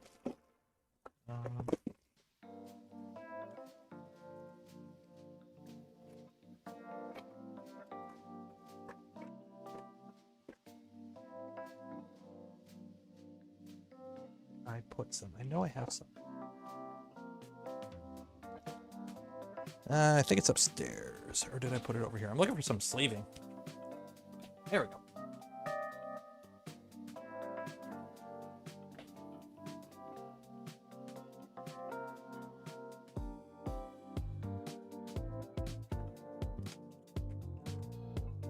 Kits don't normally include a printed part. This kit did.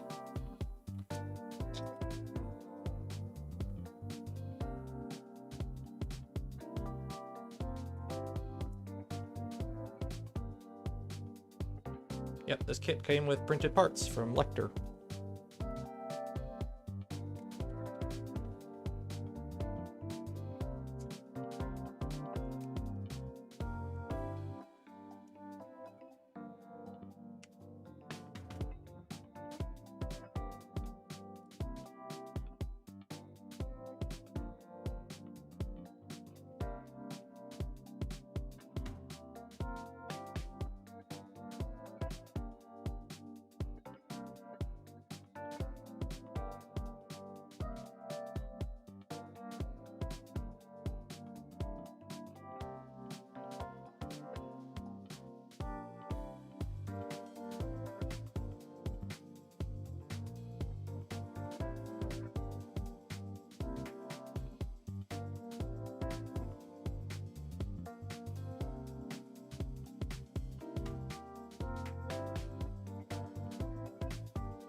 You may ask, why am I doing cable management already? Well, because I like the way good cable management looks. That's why. It goes a lot into making a machine look good.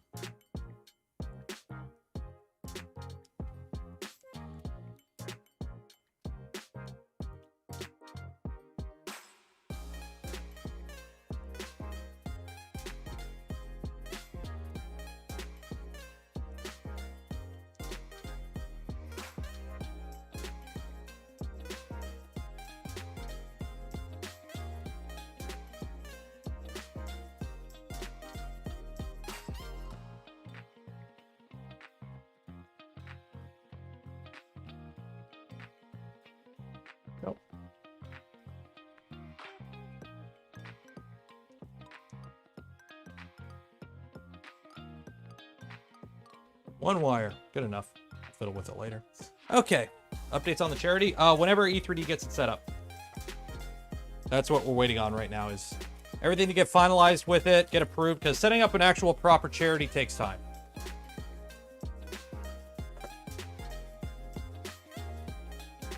Now we've got a whole bunch of wires here.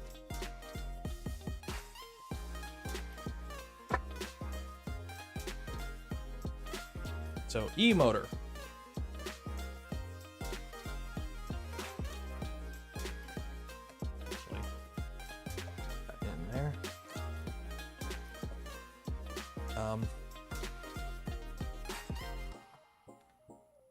Enjoy overhead cam while I look for a box.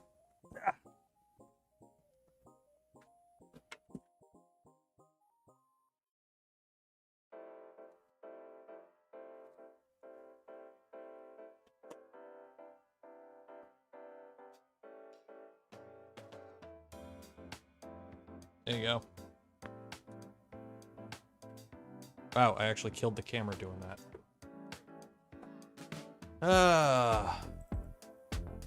Activate.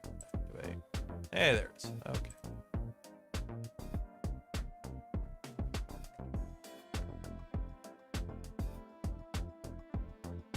This is ETH. What is ETH? ETH. Put that aside.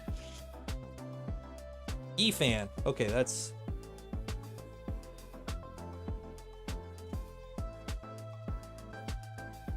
Hotend fan. Okay.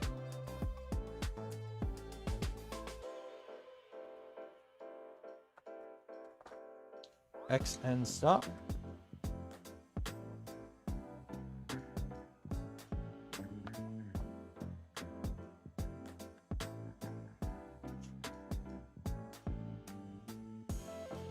Part fan.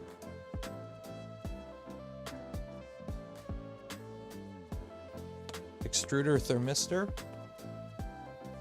That could be. I don't have ETH though. I have, well, heater thermistor.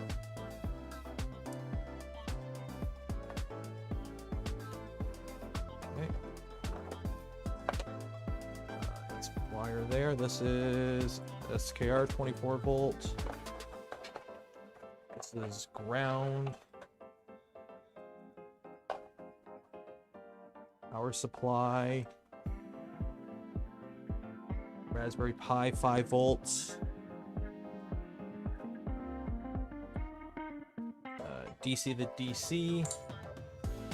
E heater. Okay. So let me.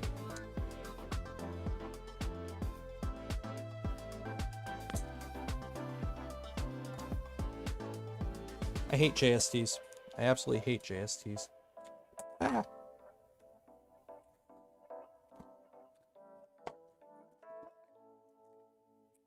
Yeah, I'm assuming it's extruder thermistor. It's the only thing I could think of.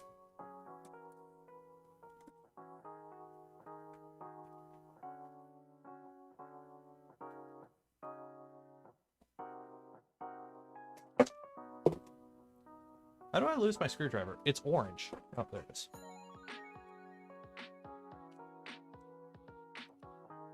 Okay, so...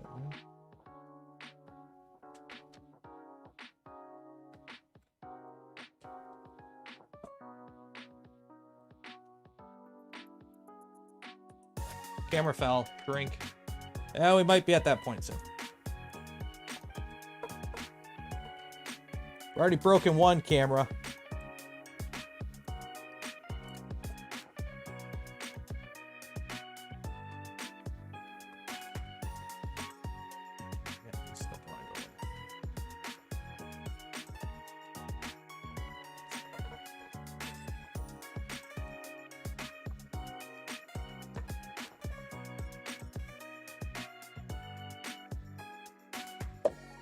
Yeah, let's drop a knife.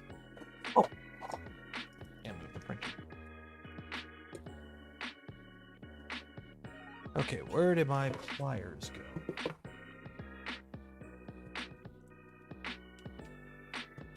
Actually, threw my back out doing that. Getting old sucks, guys. Never get old. Just when it comes time to get old, don't get old. Just don't.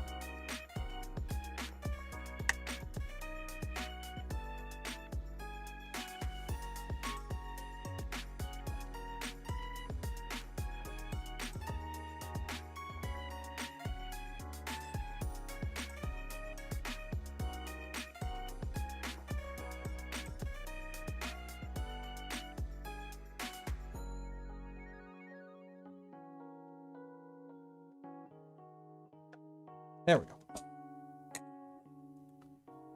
Life advice. Too late. Well, just undo it. Just don't do it.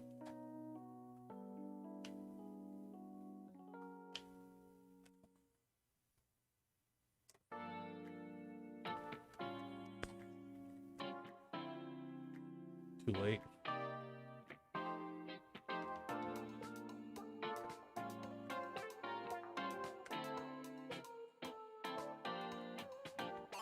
There we go. Okay, so we got the heater in.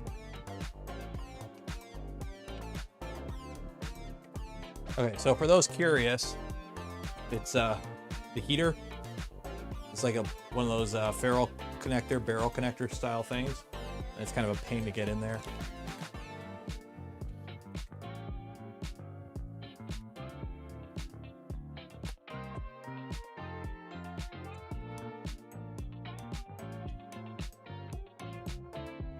Do I prefer Formbot over Lecktor? Oh, I would say Lecktor.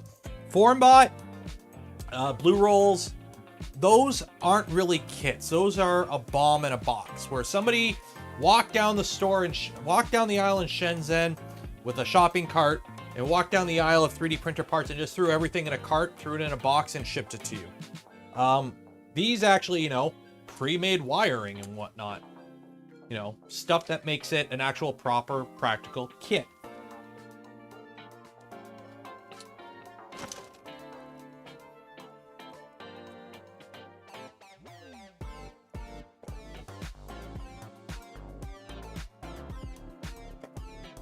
So umbilical to SKR. So this is the Neopixel strip. Ground 5V in out.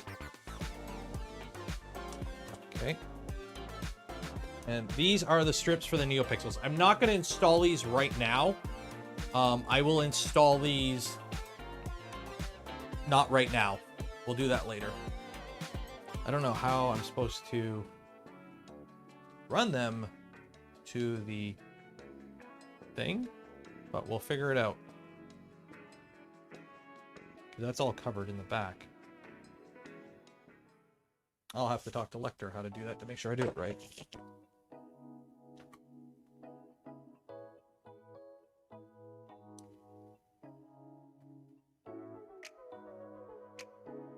What? I got 2 Neopixels. I got 3 Neopixel strips. Oh, this thing has 3 Neopixel strip support. Right? 5V ground in out. Wait, what am I doing? What am I doing? Plugging in the wrong thing. There we go. Okay, that's that. Wait, what am I doing? Oh. Neopixel 2 controller, data 5 ground, okay. And then I got a separate, I got 2 Neopixels 4-pin and then a 3-pin. I don't know. Chris, $5, Whiskey Fund. Thank you, appreciate it. How long is the stream tonight? Usually we go till 10, or correction, 11. So usually my streams are 3 to 4 hours. Fridays or Saturdays, I usually call it around 11 at night. Or we get to a spot where I think it's like convenient to end. Okay. I think we're good there. I have, let me see.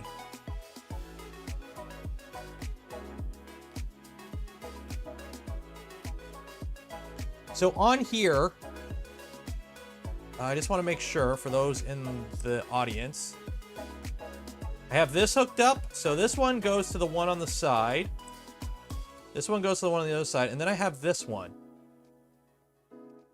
I'm assuming this is for like a third Neopixel, but why is this in 5-volt ground when this is in out 5-volt ground? Oh, it's because these are strips, and I think that 3-pin one is just for a single Neopixel in the tool head, which I don't have. I think that's what it is. So you actually have the option of hooking up a chamber thermistor, which I'm not going to do because I don't think there's an extra thermistor port on the SKR. And then you have the two for the strips of Neopixels, which are these guys. And then I think you have a single pin there for a single Neopixel, if you want one like in the tool head. Okay. So, got all that. Yeah, chaining. So let's see. So I have some more printed parts. This was supposed to go there, but obviously that ain't gonna go there anymore. The umbilical. So is there supposed to be a printed part for this that I need?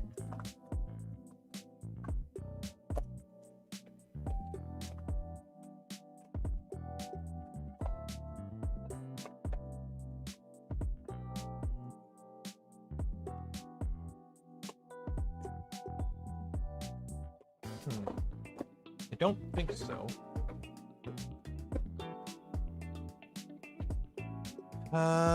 Just want to see how the print is going. Oh, send down a return for chaining. Oh, it's for chaining Neopixels. So that explains why there's 4. Okay, so we're good there. Good there. That will come out there. I don't know how I'm going to run the wires to it. Maybe up the side. I don't know. We'll figure it out.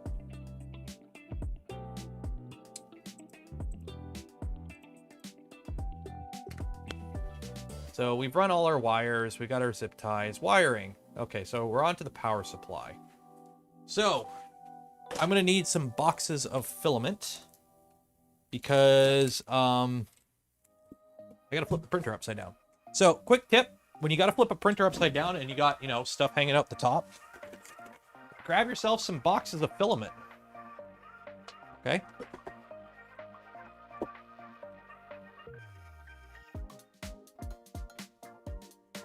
That way, when you flip the printer over, you have something to rest it on. So that you're not crushing your wires. Like so. And now, you have somewhere to work, and you're not crushing your wires.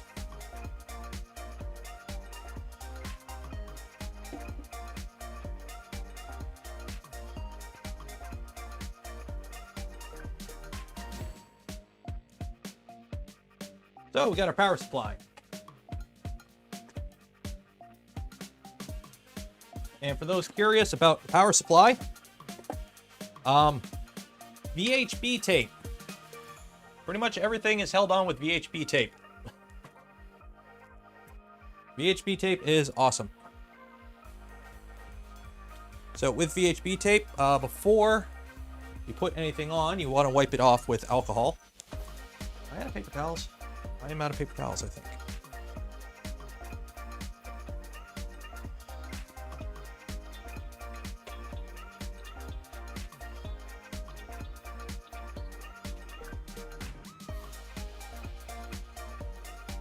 That'll work. Can you put on the top hat? You can. I wouldn't though, because the top hat is just printed plastic. And if you push on it, you might crack it.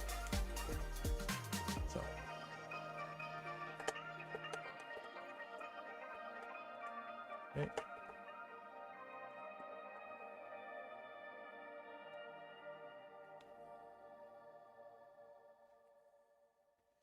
I have a full nanoleaf first gen set up on the wall. Those are so cool, but I do not get how they are that much money. Like, I am sorry, but holy hell. I would love to do like a setup like that on like this wall or something, but that much for some LEDs and a crappy controller? Yeah, no. No.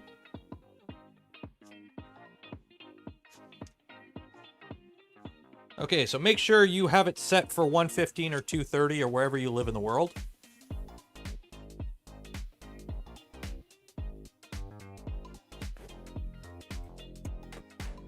Yeah, you can print your own. There's all kinds of printed versions I have seen.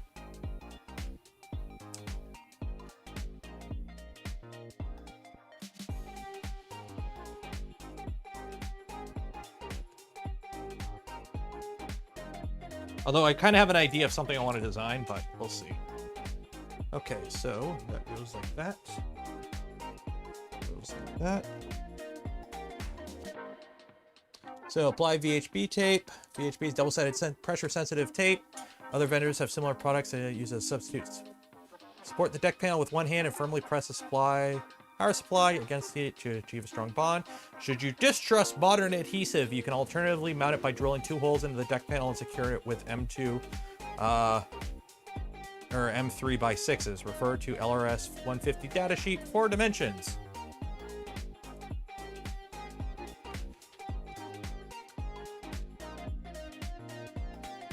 Some people are scared of the adhesive failing. So what you do is you push it down with one hand while you push up with the other hand. And then a trick you can do, and what I recommend, is pull the panel to one corner and then push the power supply in and push it down against the other corner. That way the panel can't move anymore.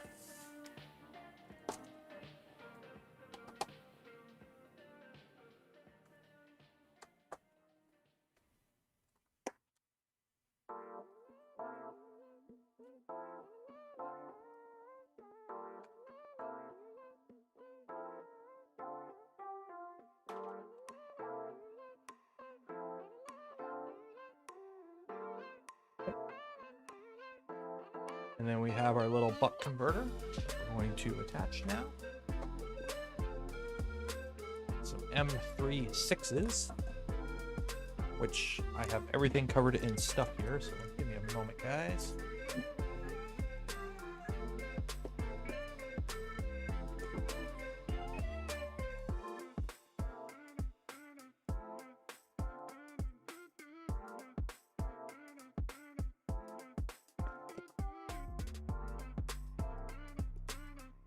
Garbage, that's garbage.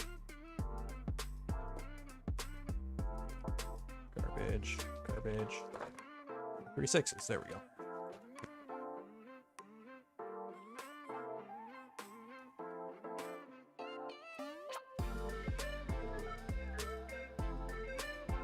The door tape. It depends on if there's any pressure on your door.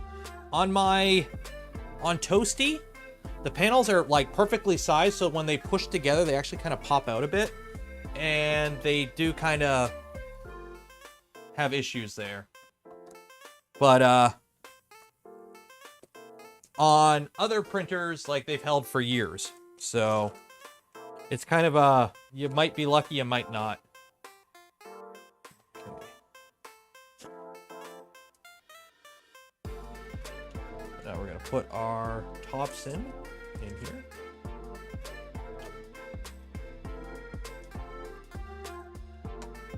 And this is our buck converter.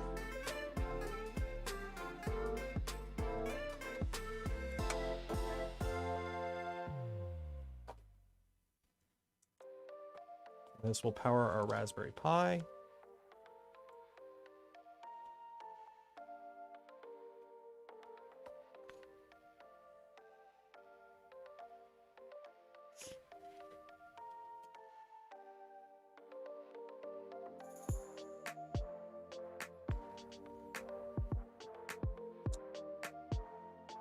Now, if I'm not mistaken, and I wish Lecktor was here, but unfortunately he's probably sleeping because it's like, oh, dark stupid where he's at.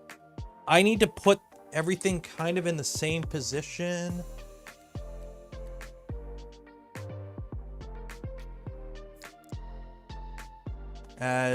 Yeah, so that's the Raspberry Pi. Actually, I don't know. Does it matter on this where I put stuff? Because I know on the LDO kit, you have to put stuff in a certain spot for stuff to reach. But on here, I think I'm okay.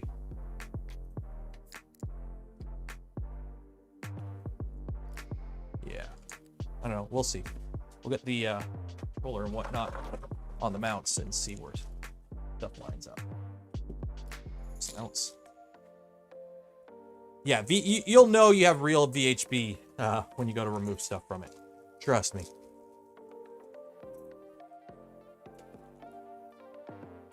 Okay, so for the controllers, it's M210s and M36.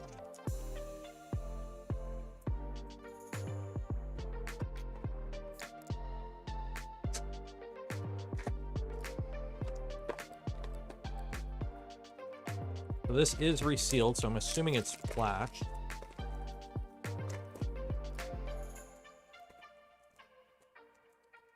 We do have the SD card in it.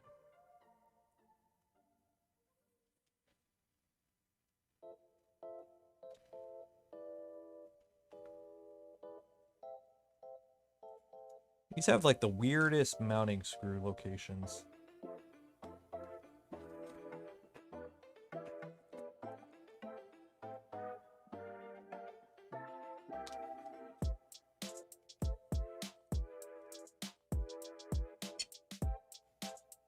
Norton Tech, thank you for becoming a member.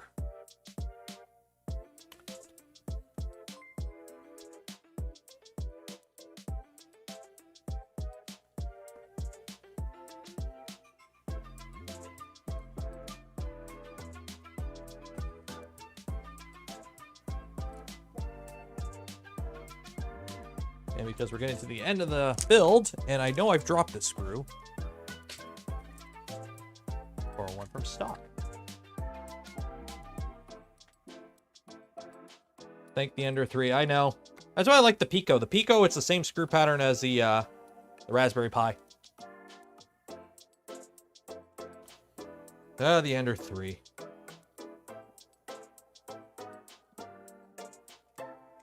I think I do have... Creality isn't sending it, but one of their resellers is. I have an Ender 3 S1 on the way. Which that'll be fun. We'll put it together. We'll do it on like a Friday stream. We'll build it. And the plan is, going forward, if I do builds of like anything that I consider an Ender derivative, which let's be honest, it's pretty much anything that's a V-wheel bed flinger. We'll build it on stream, but we're going to tear it apart before we build it. Open it up, see what's inside and all that fun stuff.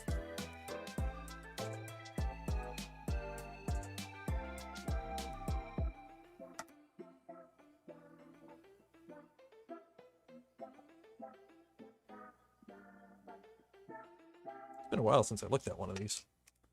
Okay. Our heat sink's on.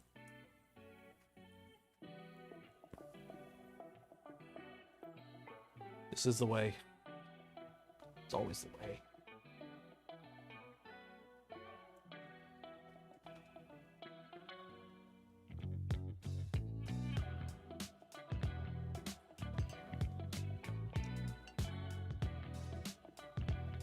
Deep dives into super cheap hardware. Well, here's the thing. Like, I watched Joel's stream on the Ender 3 S1, and basically, like, yeah, I think it's like $400, almost $500. But it comes with everything that everyone puts on their Ender 3s to make it a $500 printer anyways. So if you just want like bang boom out of the box, the only thing I worry about is quality control. Creality has dropped the ball in quality.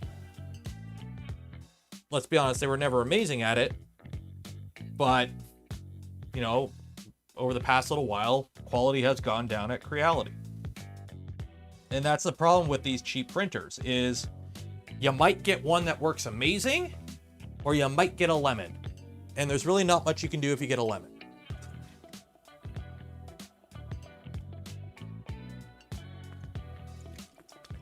Except for Proctor. Prints don't need as much cooling. Oh, no, I can't say that. People get angry. You can get dang good cooling just by spewing enough air at something. Oh, we got another micro SD card adapter. So this is a Pi 3B plus.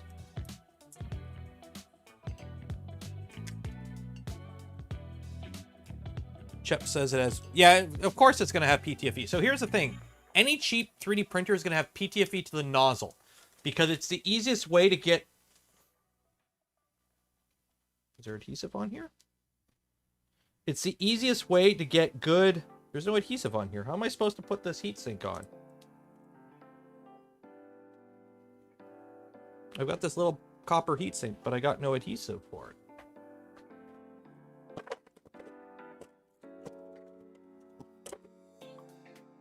Huh. Okay.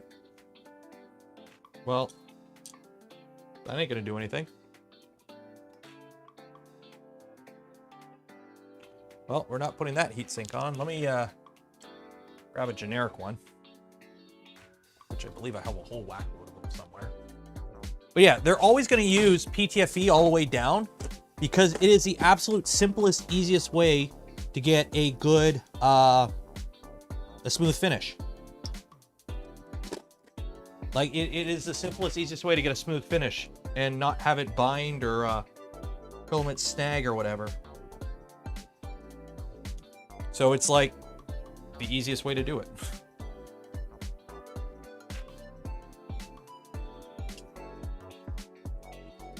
Okay, I'm pretty sure I lost all my M2s, so I opened the bag opened in here.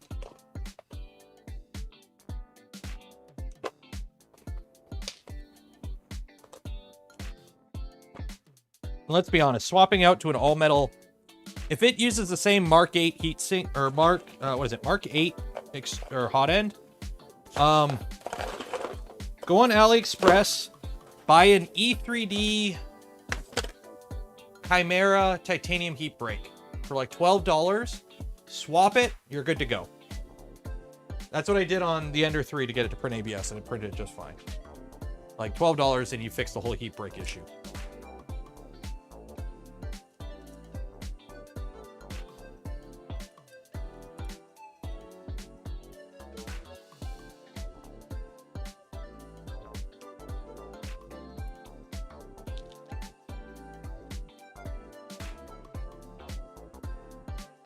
Oh wait, got the wrong way now.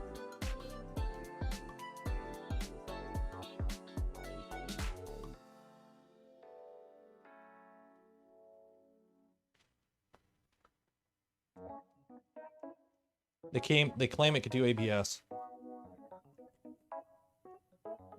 Well, technically you can. You'll just off-gas some nasty stuff.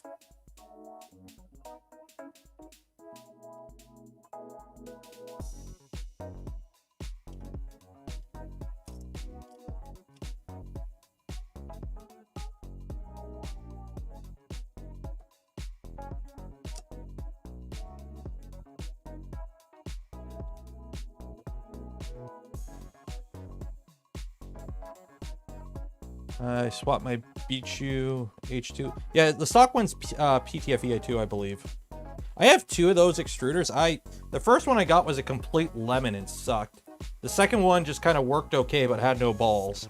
Like, it stalled out really quickly. Like, it couldn't go fast. So I'm assuming that one was kind of eh.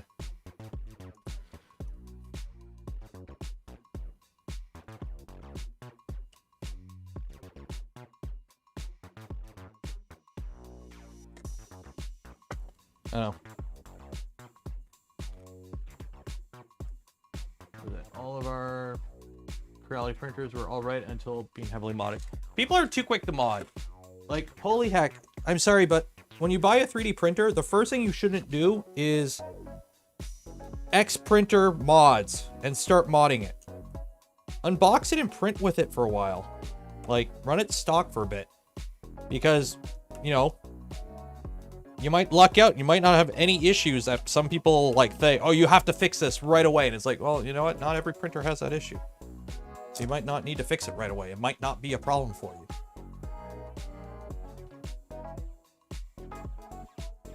Okay, more VHP tape.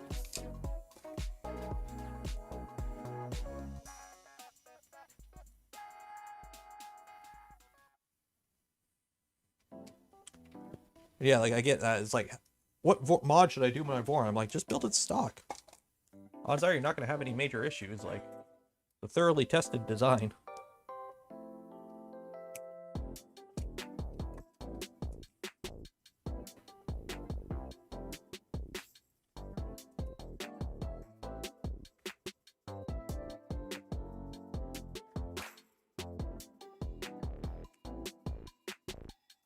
Although I do love when people build a Voron, or any DIY printer really, and they're like, oh, it prints like poop. It's like, you're the one who built it.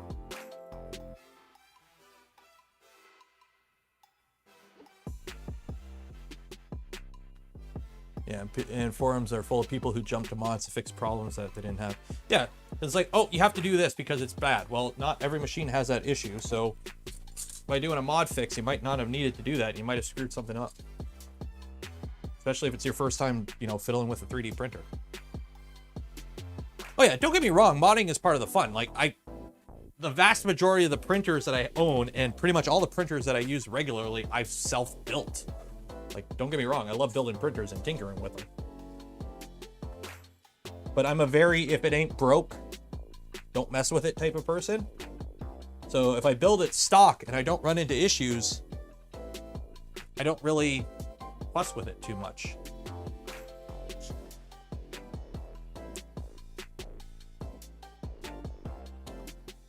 Okay, so once that there, will that fit everything? Well, yeah, we'll do that there. I wish I had an overhead cam for you guys. I'm sorry. No camera sucks.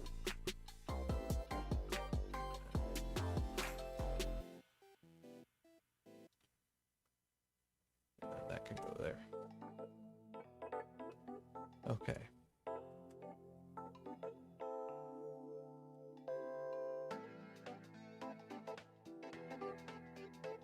Ooh, we gotta put a heat set in. So I'm not sticking this down yet. I just want to make sure everything works before I actually stick these down.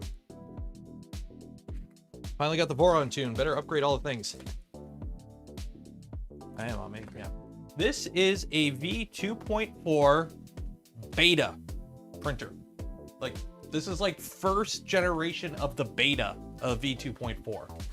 So not 2.4 release, not 2.4 R2, not 2.4 R1.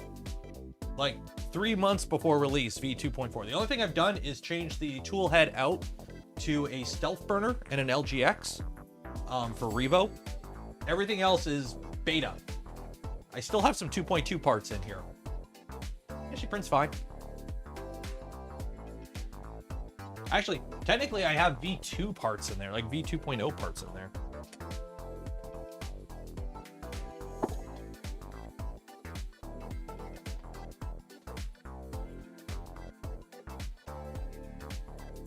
If it ain't broke, it ain't broke.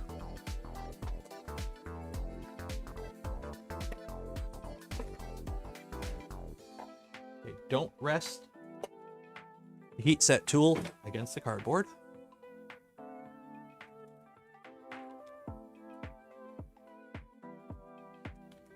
Take my resin printer top and put my camera in it. Why?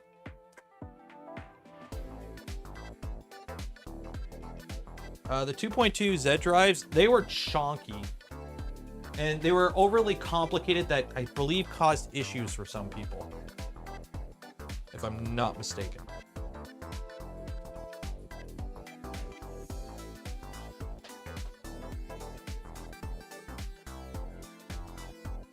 Personally, here's the thing with modding. I'd rather build a printer from scratch to tinker with it than buy something that's cheap or junky just to pour money into it. But then again, there are people that throw, you know, thousands of dollars into a Honda Civic when they could just go buy a used Mustang and go faster, right? For cheaper.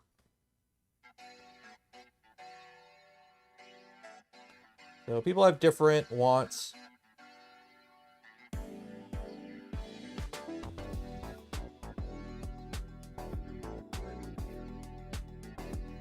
Go.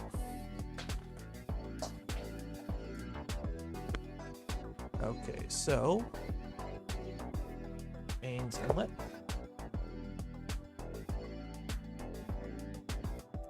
touch the cardboard. You're touching the cardboard. So I've got fuses here. Don't touch the cardboard. Do I need to put a fuse in here, or does it have a fuse in here? It has a fuse. So I've got extra fuses. That's good. I'm gonna hang on to these. I'm sorry, whoever wins this printer, I'm keeping these. I have a tendency to pop fuses. Okay.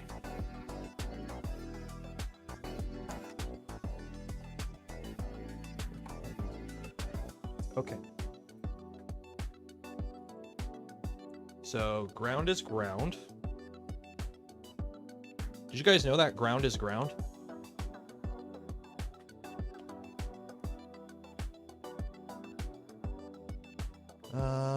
So which one is, so I'm assuming red is live on this one and black is ground, is neutral. Yeah.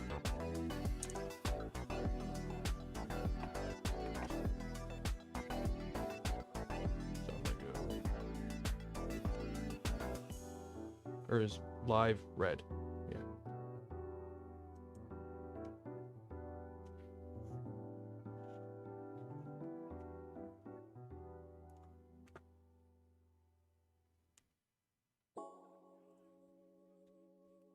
So mains, yeah.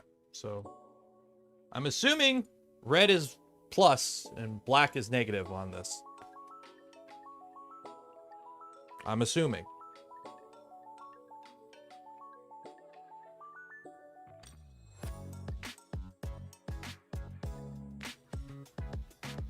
Yeah, so live is brown, which is inner one, which is red. Yeah. Yeah. Yeah. Okay, we're good. We're good. I'm always paranoid when it comes to wiring up mains. Like, I'm always like, did I do it right? Okay.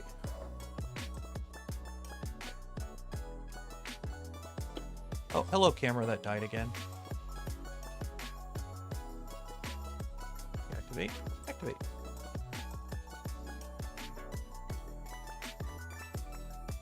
Oh, I gotta screw it in first. Screw it in first. Okay, so M3/8.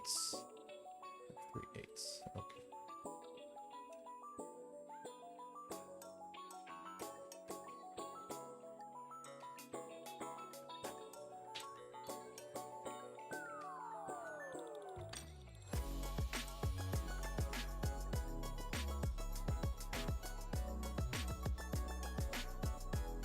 Okay, so where are all my M's?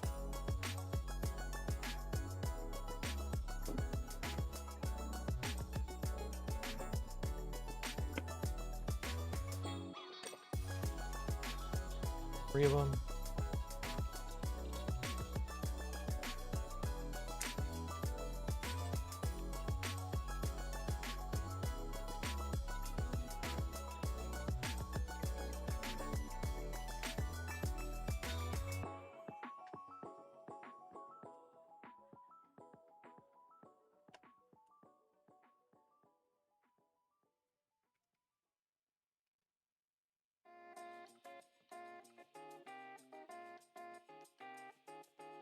Oh.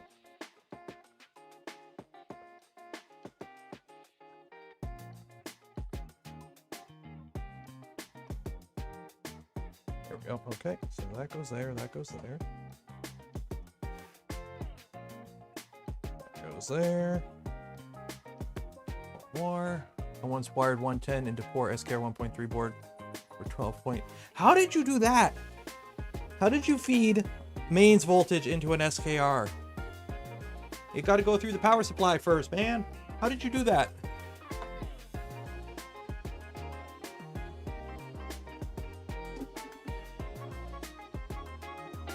How?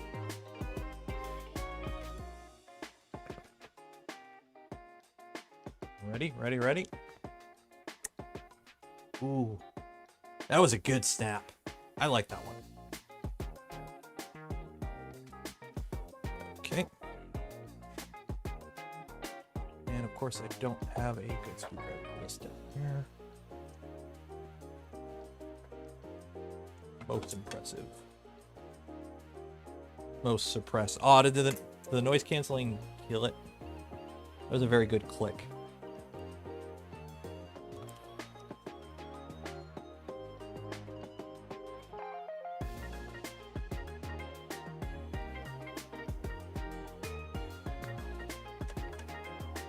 That's okay. For the guy who fed mains voltage into a power supply or into the SKR, I once fed mains voltage into the 24 volt out or the 5 volt out of a LRS 5. So instead of feeding mains in and then 5 volts out, I fed mains into the 5 volt. Yeah, I'm not a smart man. What software do you use when uploading new firmware? Microsoft Windows.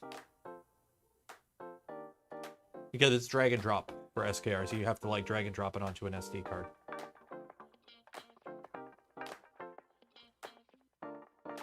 Depends on which controller board. Flashing clipper, depending on the controller, you could sometimes do it over USB from the Raspberry Pi to the controller. And then some controller boards, you need to generate the firmware file on the Raspberry Pi and then pull it off of it using something like WinSCP, or another way, which I'll show in an upcoming video, a bunch of clipper tips. But you need to get that file, put it on an SD card, and then plug it into the controller, and then you just hit reset usually.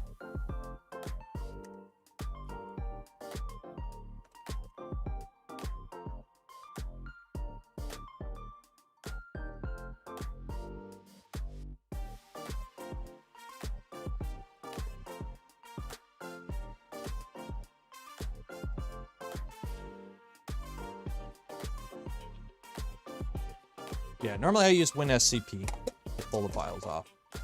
But I'm going to have another way to do it soon. Well, there is another way to do it. I'm going to show it off in a video soon, hopefully. And it's really cool. Okay, so what we're going to do right now is we're going to give this guy some power.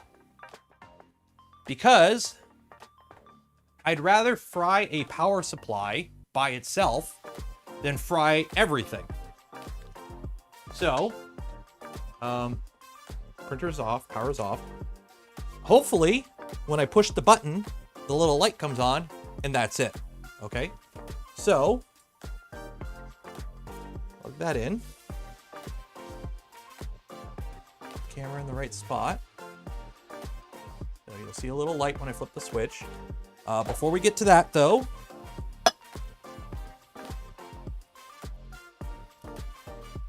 give ourselves some liquid courage. It's about that time in the stream anyways. Cheers. Okay. 3, 2, 1. Oh, wait. 3, 2, 1.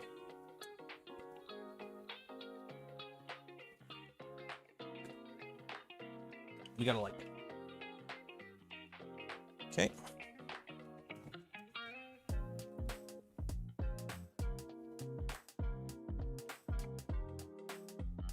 Where did I put my multimeter at?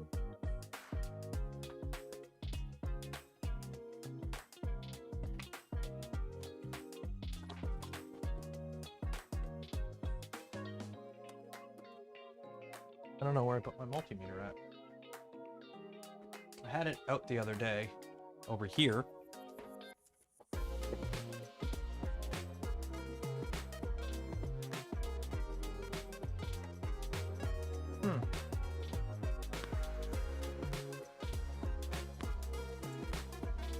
Where is my multimeter? I know I need to buy a new one, but I wasn't hoping to lose one.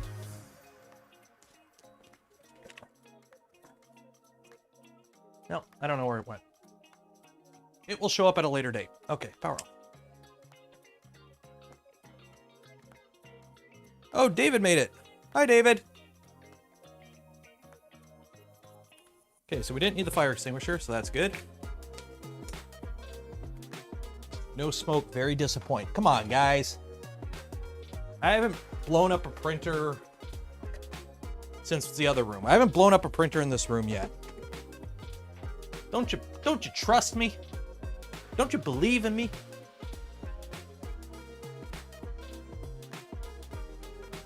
Okay, so now we got to do some more wiring.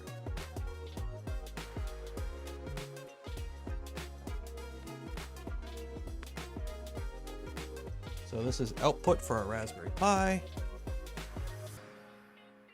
I don't know why it's so long.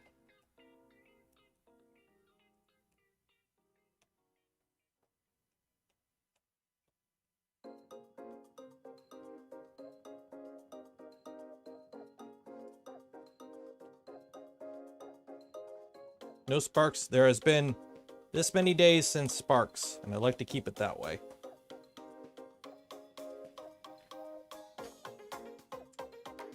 So bed ground, which we did not ground the bed because it's on a mains bed. DC, DC. DC, DC.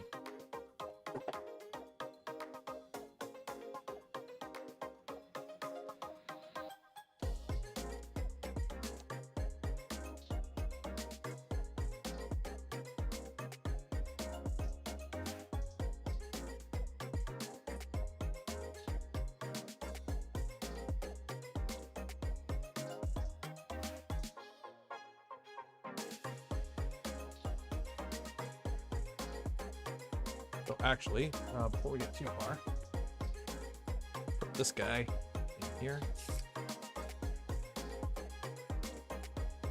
Are you that needy, doggo? What, was he at the door?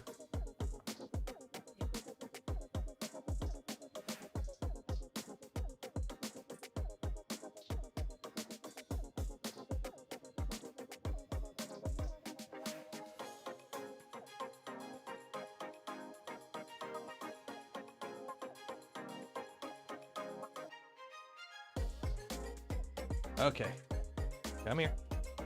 There you go. I know. Take the treats. Out of this room. Be gone! Oh, yeah, grab your treat. Don't drool. I drooled. Too late. Okay, I'll be done soon. See ya.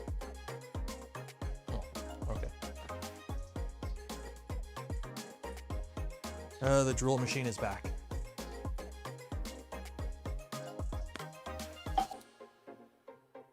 No, this is an SKR. This is did I unmute it? Yeah. This kit is being powered. This is the SKR Mini E3, which came with the kit. The Pico is going in the V Minion.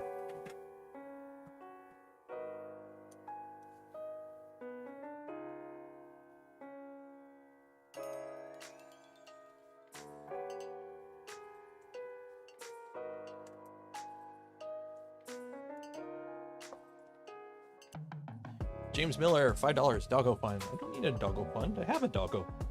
He's a good boy.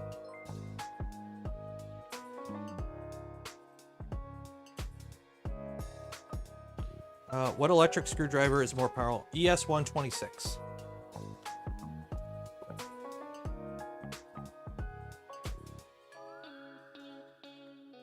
Okay, well, I guess that's going there. When you accidentally stick something down with VHB, that's where it's going to live. Where can I get that? I don't know what they're called, but it comes with the kit.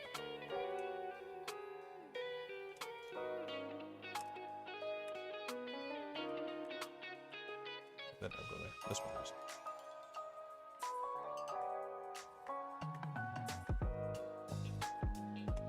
So this comes with the kit.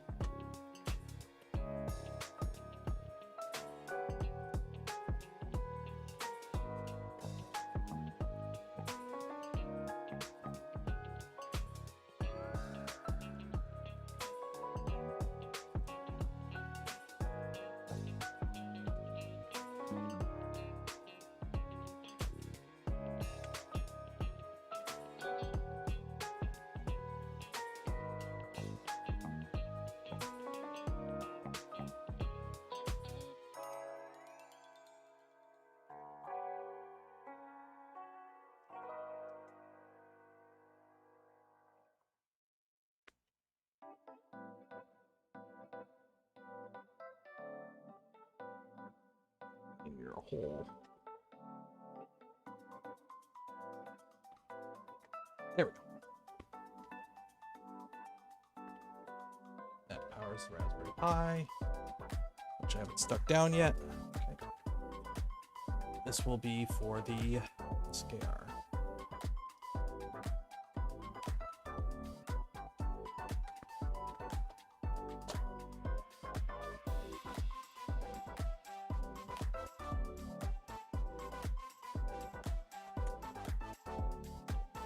Are you going to do more videos for that CNC machine? I'm going to play around with it for a bit. I've got a few little projects I want to do with it.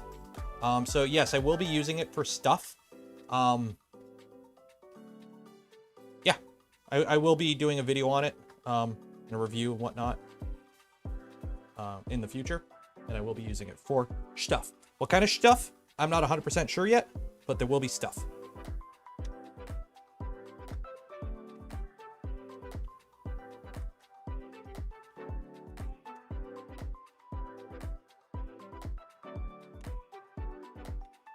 But I do have a few small projects I want to play with it for, or use it with, so.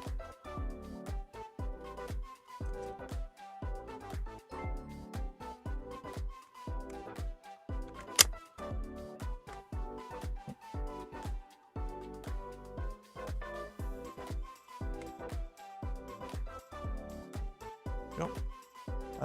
That's Stan. That guy Stan, $20. Thank you, appreciate it. Thanks for hanging out on Saturday nights. I get the most done on my projects during the time. I liking the daytime stuff as well. It is nice, honestly. The 3 streams a week.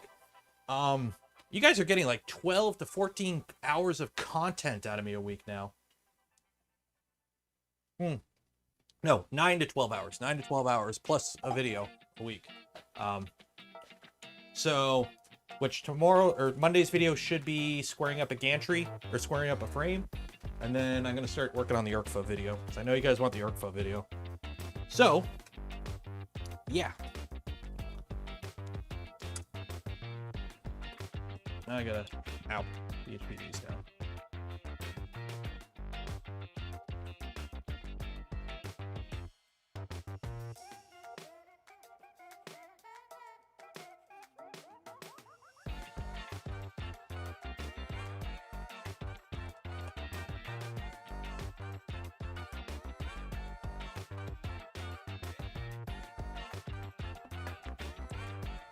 Those are rookie numbers. I'm not a Twitch partner. I don't need to stream 40 hours a week. But you know what? It is nice doing the more streams. I know a lot of people, like I did a poll on the channel a while ago. I know I asked during stream and you guys are all about streaming, but I did a poll in the community and a lot of people wanted more videos, which I'm going to try and do more videos. It just, streams are so much easier for me. And I personally enjoy doing streams more. You know, for, you know, growing a YouTube channel, you actually do want to do more videos and supplement those with live streams, because you don't actually grow viewers from streaming. You grow viewers from videos, because that's just how YouTube is. So you need to do videos to bring in people that end up watching your stream.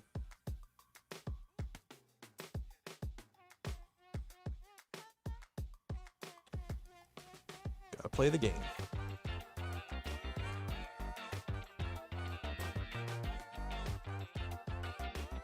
Like, I'm sure I would get more, you know, viewers during stream, but you guys aren't smashing or ain't liking the smash button enough. So it's affecting my numbers. So if you guys could do me a favor right now and like that smash button, it would help out the metrics just a bit. I know you guys want to help out. I know you guys want to help out. You want to be part of the team, the winning team. No, this isn't really a team. Party.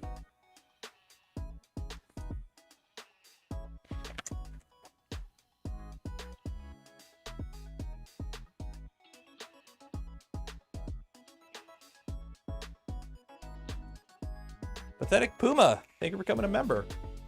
And yes, I read your name like 3 times before I said it, because I didn't want to accidentally say Pathetic Puma if that's not your name.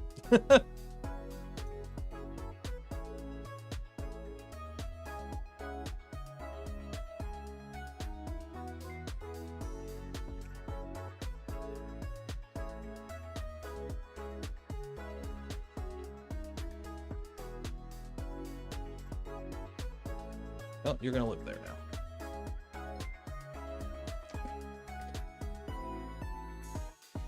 Like the stream before it went live. Oh.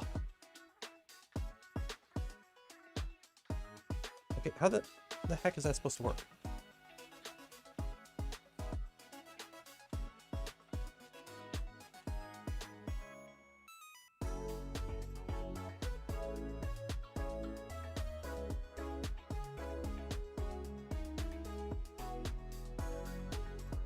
I can't put thing in.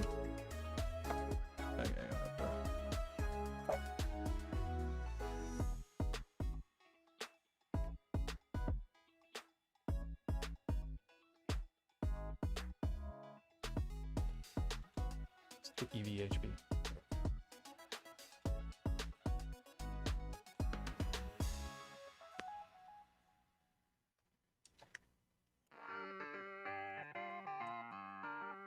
Last time I did this, I cut myself, so I want to make sure I do it right this time.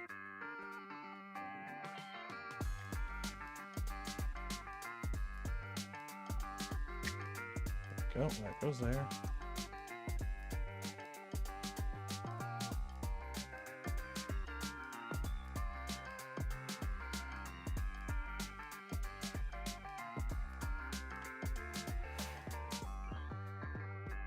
Go, and then I should be able to get the SD card out still. Sorry guys, I don't have an overhead cam. It sucks. It broke. So I get that out. Okay. Which I'm gonna need this out anyways. I need to put my info on it. For the Wi-Fi. Okay. So now, it's there. This is how everything is. Yeah, I got no overhead. It sucks not having overhead. Instead, I got a damn dancing baby. What am I supposed to do with this dancing baby? I can't do anything.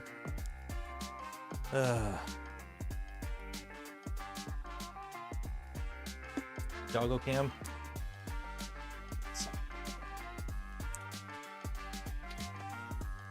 You know what? You know what?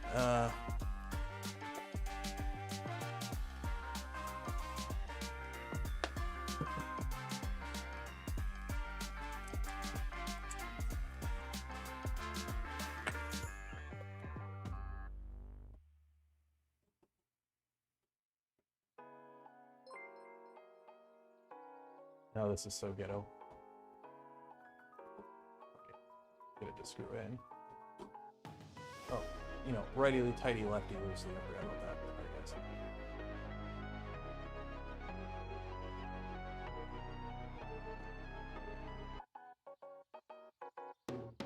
Okay.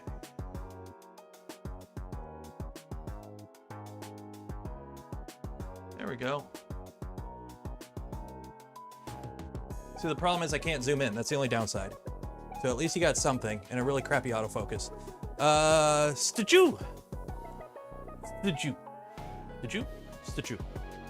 $5. Cheers. Cheers. And now I've got a wire that I gotta manage somehow. Whatever. Okay. LDO Motors, Jason, 1999. Good evening, everyone. Happy weekend. We're wondering where you were. Everyone's like, where's Jason? Okay, so this is B motor.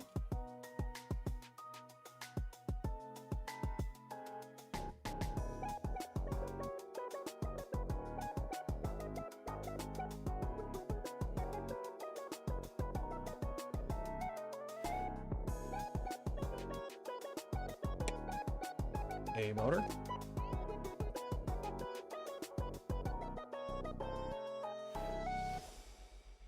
Is there another conduit in the back?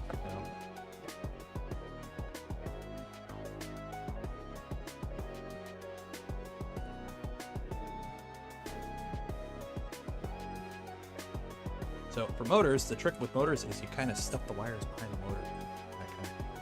That's it.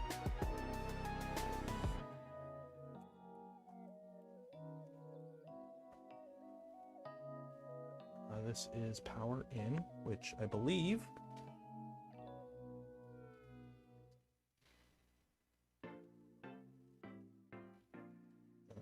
is the top one here.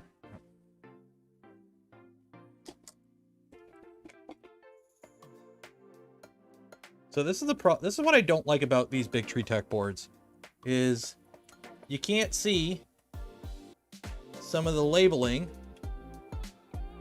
from the top. So you have to like have the reference material or guide open. And if you're following a guide, you better hope that the guide did it correctly.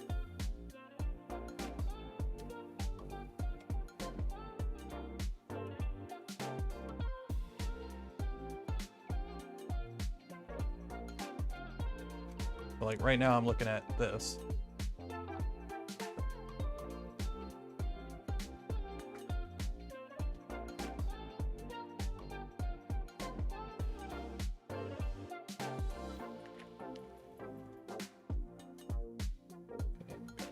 Now, which is this big guy, and you know it's the bed because it's got the big MOSFET next to it.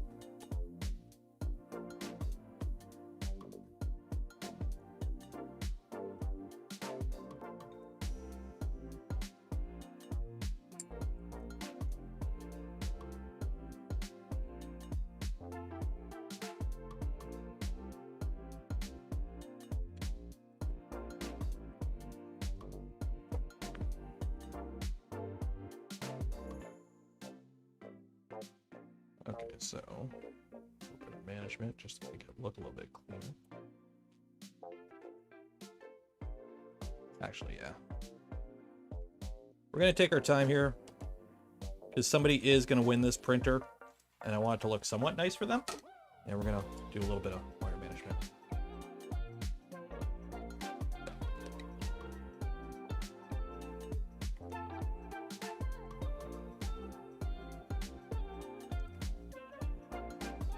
Make it look a little bit pretty.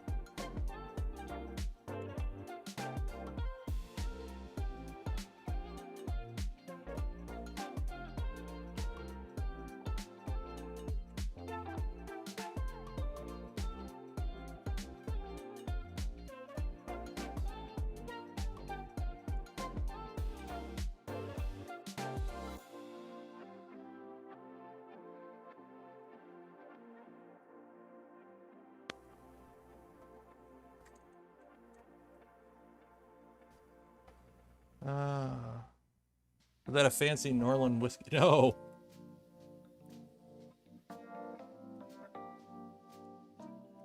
It was a just a JP Weiser's mug.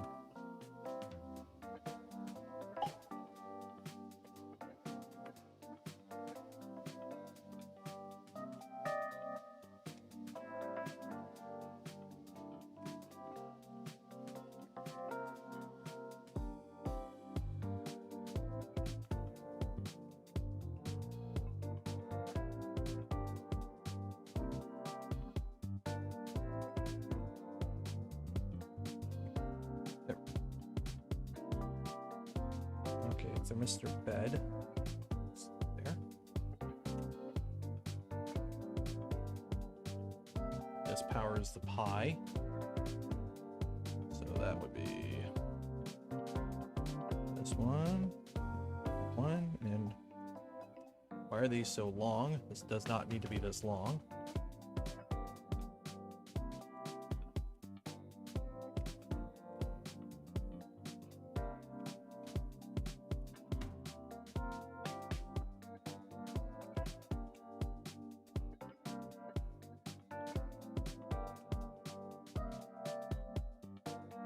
Go.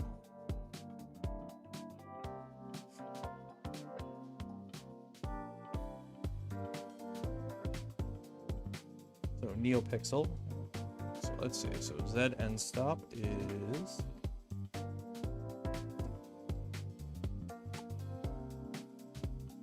part fan. So on this one, part fan is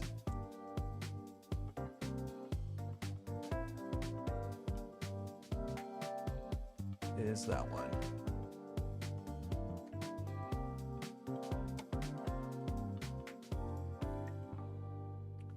And this is heater.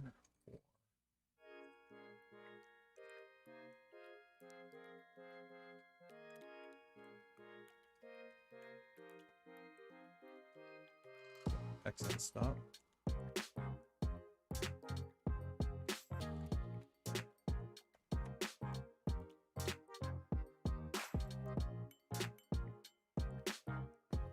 Is Y end stop. Oh, X end stop. Okay. Wait, that was Y end stop, right? No, that's Y. Y. Y O Y. X.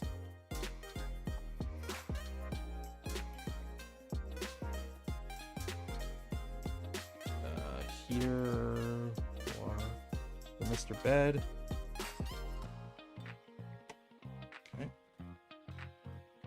Have part fan goes there, but part fan is 5 volt, or hot end fan is 5 volt. So we draw 5 volt from here. So if you look on here, the part fan, the ground goes to here on the fan, so you can control it because it PWMs off the ground, or off the negative on the controller board. But we need to feed it 5 volts, so we're pulling 5 volts from whatever this hookup is. Okay. Extruder motor is this guy down here.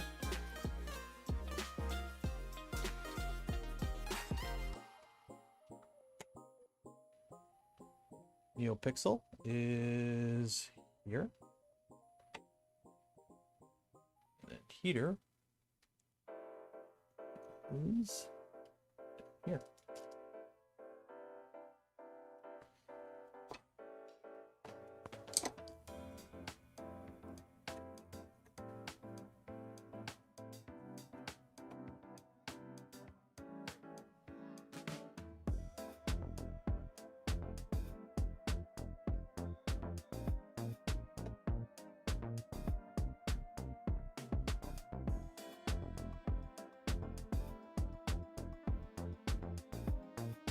I believe that's everything hooked up now.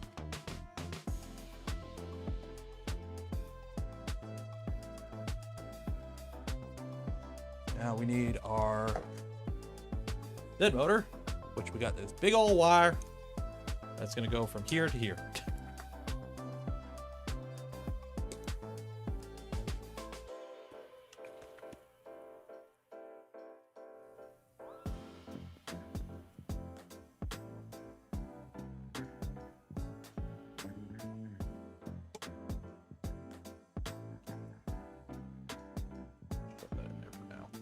Actually, we'll just leave it out for now. Okay, so here's the whole thing. Apparently it's already installed. It already has everything installed. So in theory, I should be able to.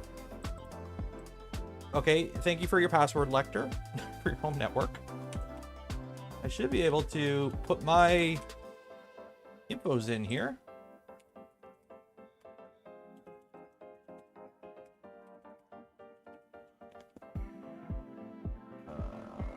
Change it to Canada.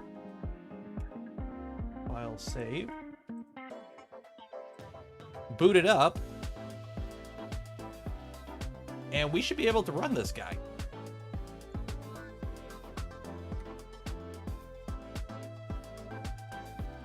So we might be able to, we're not going to print tonight. It's 11.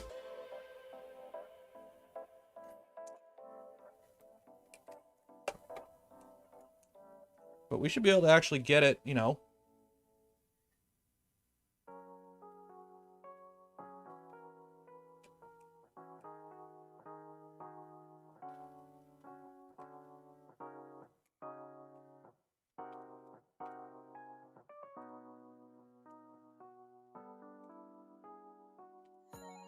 Okay, that is really tight getting that SD card back in there.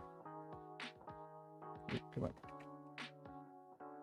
I put the board in a bad spot to get the SD card in and out. It's okay. Dang it. I might unscrew it. We might unscrew the board. Just get the SD card back in. Easy peasy fix. 1 second.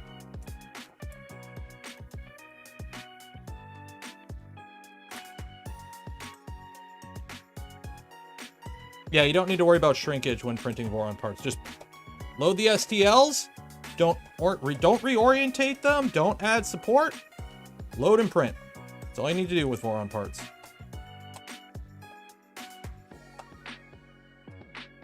Load and go. Load and go.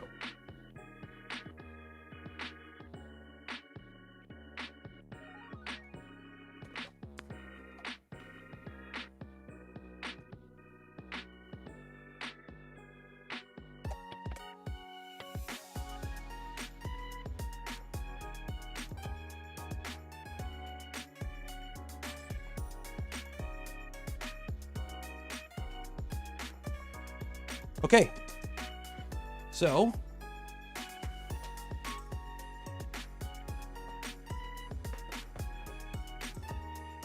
what if you don't use ASA ABS? Depends on your plastic, really. I printed parts in CFPC and CF nylon without playing with any shrinkage settings or anything. And they printed out usable, where like I could just throw them together. Everything fit well enough that I could just kind of go. Your money may vary. It depends on your filament and how your printer is tuned. Y'all ready?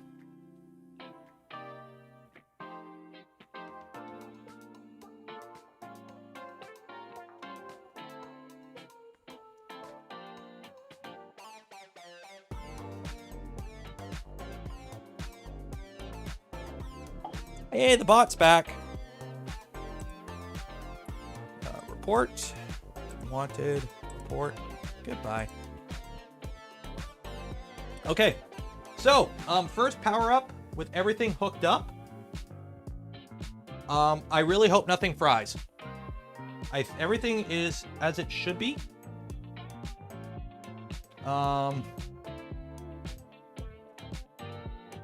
Everything's labeled correctly. I don't have the Neopixels hooked up. I don't think that's an issue. Wires are a little bit long, but we can manage those later. Okay, wish me luck. 3, 2, 1, power up.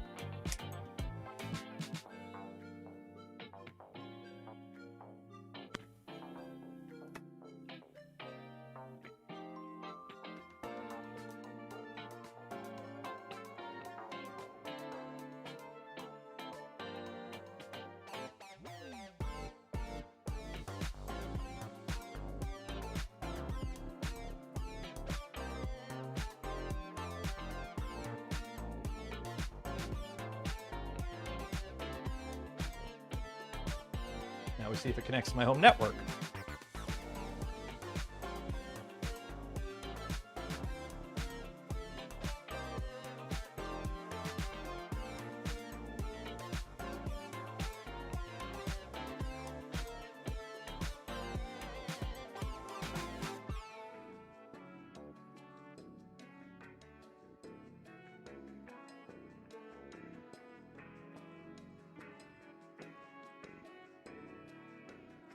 Is this it?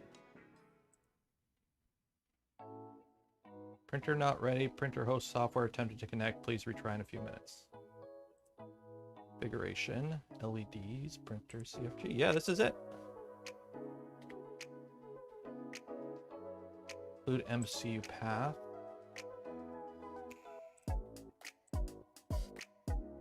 Yeah, so that's that there.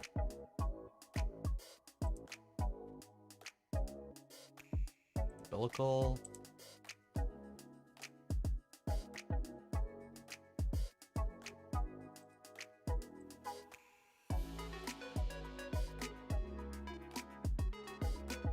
Oh, there we go.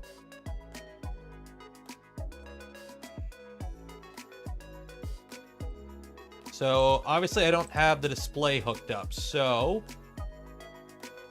include MCU path config. So let me get rid of all that stuff. Because right now it's like trying to look for the screen, it's trying to look for all kinds of stuff.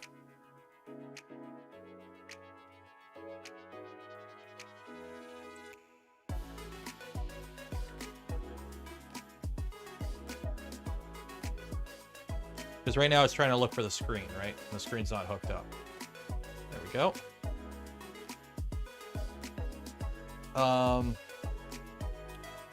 Part fan?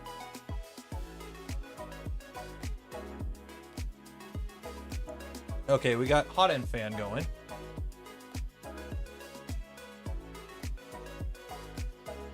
Do I have the fans backwards?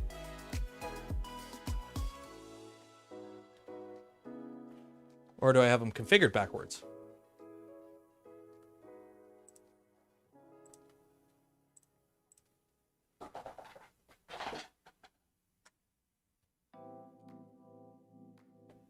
Part fan. Yeah, that's a part fan. Yeah. Yeah, I got part fan hooked up to...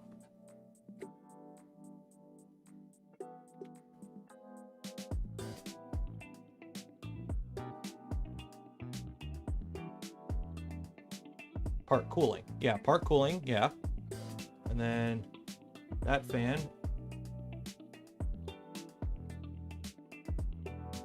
Hotend fan.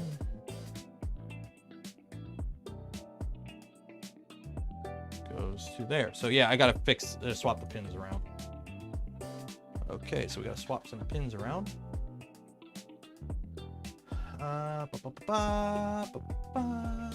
Extruder, bed. So heater fan, Hotend fan, solo.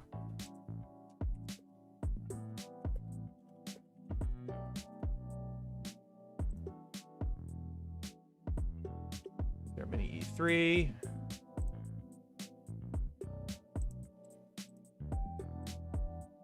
So fan 1, fan 0, so that's PC6. Yeah, so it's backwards. Yeah, because it's Hotend fan is saying PC6 when it should be PC7, and then fan should be PC6. Yeah, because we have our Hotend fan hooked up to PC7. Yeah. Save, restart.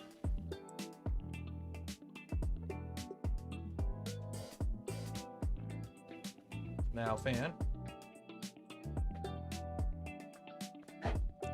These are two side fans. Yep. Okay, we're good there. Heater. We're gonna crank that up to a good old 30 degrees Celsius, hot and toasty. Hotend fan's on. It's heating up. Okay, turn that off. See if our bed heats up. Bed lights on. Bed's heating up. We're good there. We're good there. Okay. Y'all just want to YOLO it and just hit home and see what happens?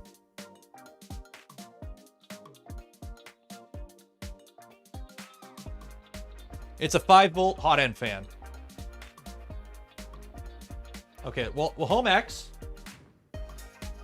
My hand on the E-stop. And by E-stop, I mean power switch. Okay, Y. Okay, Y motor's backwards.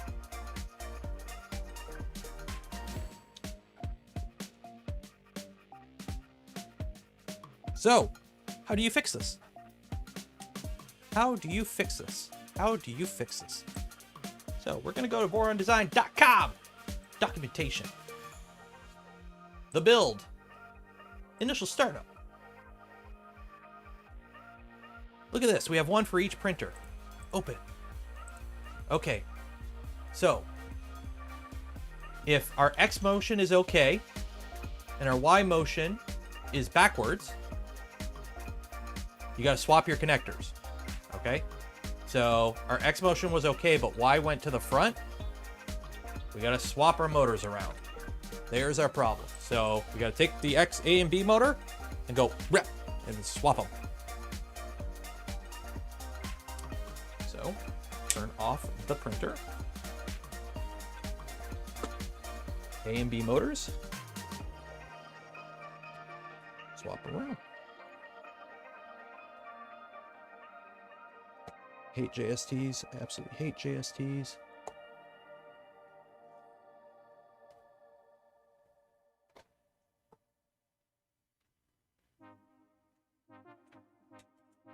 Show me the power.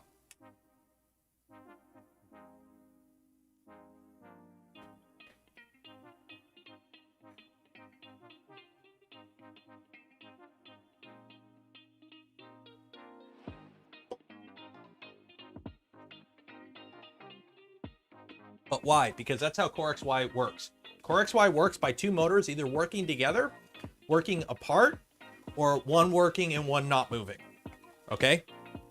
So either the motors are moving together in one direction or the other, or they're moving opposite to each other in one direction or the other, or one's moving and the other's not moving, or vice versa. That's how Core XY motion works, okay?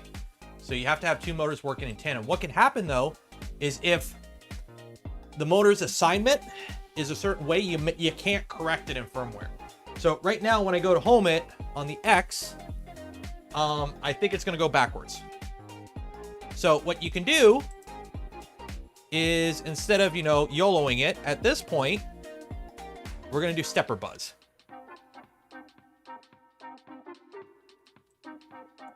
But with Core XY, it's always kind of funky. So we're just going to YOLO it because why not? Okay, so home X. Okay, X is good now. Home Y. Okay. We're good. Motor's off. And now we got to set our Z. So the easiest way to do that is to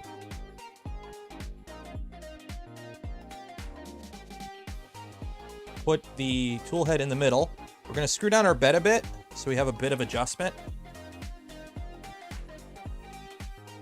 And I want to screw it down so it looks equally. So it's about equal all around. And you have an end stop here that's adjustable. You can slide it up and down. So what we're going to do is we're going to go up until the nozzle touches the bed, and then we're going to move the end stop down until you hear the click.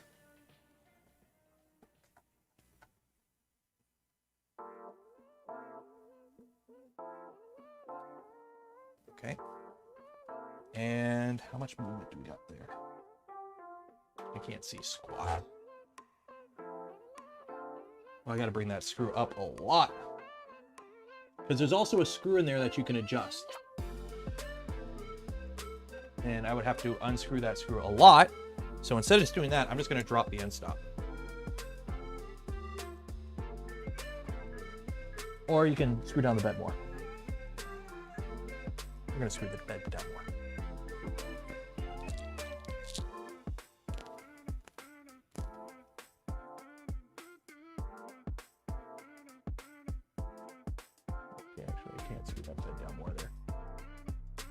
Am I drinking? JP Weisers. Felt like a Weisers thing. Yeah, those springs are a little tight. Okay, so we're gonna leave that there. Oh, I can't go down anymore. Shoot, I got that fuse. Shoot. Okay. The bed fuse is a button head or a socket head, and it's quite thick, so I can't really go any further down. So yeah, we are gonna have to raise that up. Okay.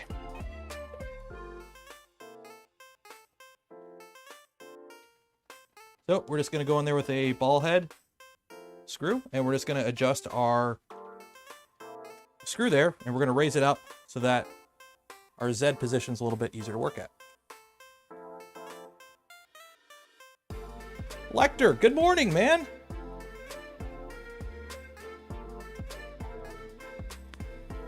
And I'm going to take out the noise canceling headphones so I can actually hear the click.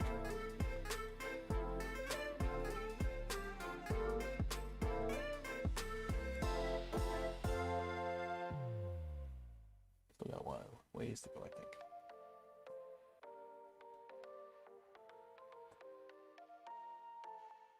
Almost there.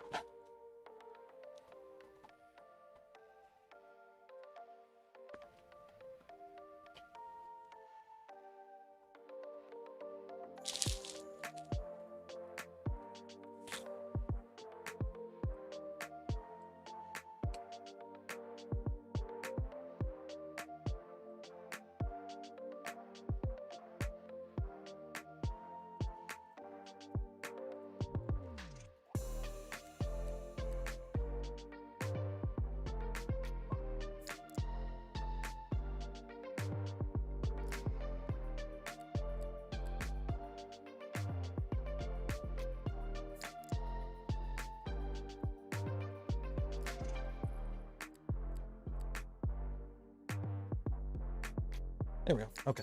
So, touches.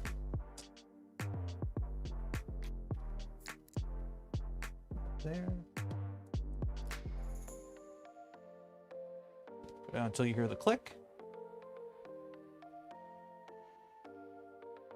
Okay, it clicks. Tighten that up.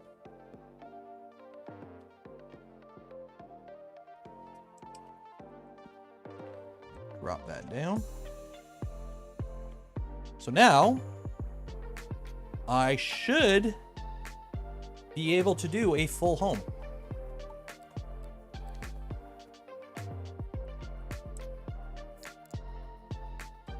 I should be able to do a full home. K-Sim's going back to motors and swapping wiring. Can you not just change the pins? You can sometimes. If you look at it here, let me. Did the music seriously pause when I took my headphones out? Sorry, guys. If you look at the chart, so when you hit home, right? If your X moves okay, so X goes to the right, Y goes to the back, you're okay. If your X, when you hit home X, it goes to the back, and your Y goes to the right, so it goes backwards. You basically invert your A stepper in the pin. So in the direction, you can invert it. In this way, you can invert it the other way, and if it goes that way, you invert both. So there's two ways of fixing it. Depending on the motion you get, you can invert the pins of one or both motors, and it will fix the direction. The problem is there are motions that inverting the pins don't work. You literally need to swap them because it thinks one motor is the other. So, I don't think we need overhead cam anymore. This is really annoying. I gotta buy a new camera this week. I can't go without a camera. It's amazing how dependent you get on like cameras when you're... And of course, there's probably gonna be people in chat. I miss the old Nero 3D when he only had the C920 and it was onboard audio. That was all I needed. Okay. Back in my day. By the way, the only reason I have this tripod is because I'm assuming Jason got fed up with my tripod falling over the time, because he sent this tripod with the V0 or the V2 kit. So if I hit home now, it should home. Home all. Unless the Z is backwards.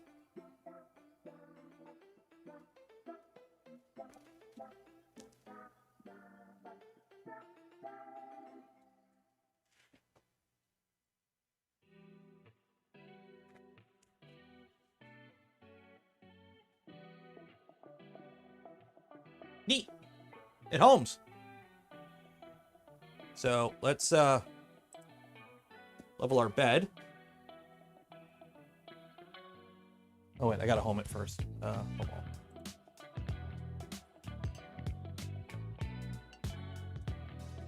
Sounds pretty good.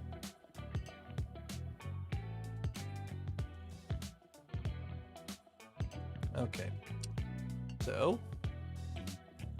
G1X, was it 50? Or no, 60. X60, Y0, Z0. Go.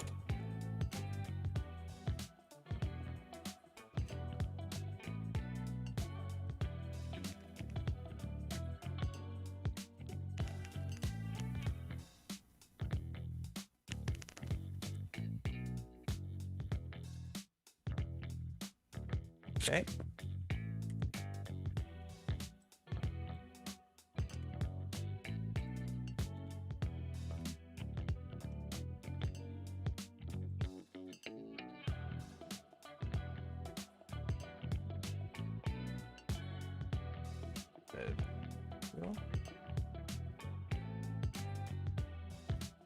Oh, G1 says 0.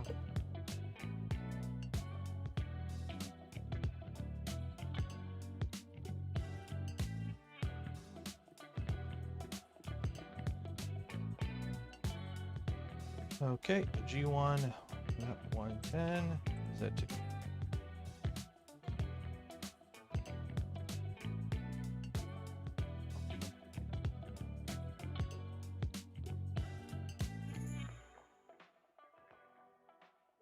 And yes, I'm eyeball leveling it. Good enough. Okay.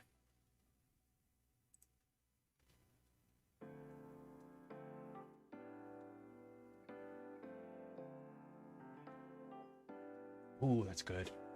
So, I think we're there. It's 11:20. We're probably gonna call it there for the night. We'll wrap it up Tuesday, I guess. I'll do cable management off screen. So Tuesday we'll install the LEDs. We'll put the skirts on. We'll do some PID tuning, and we'll do ourselves a print, I guess.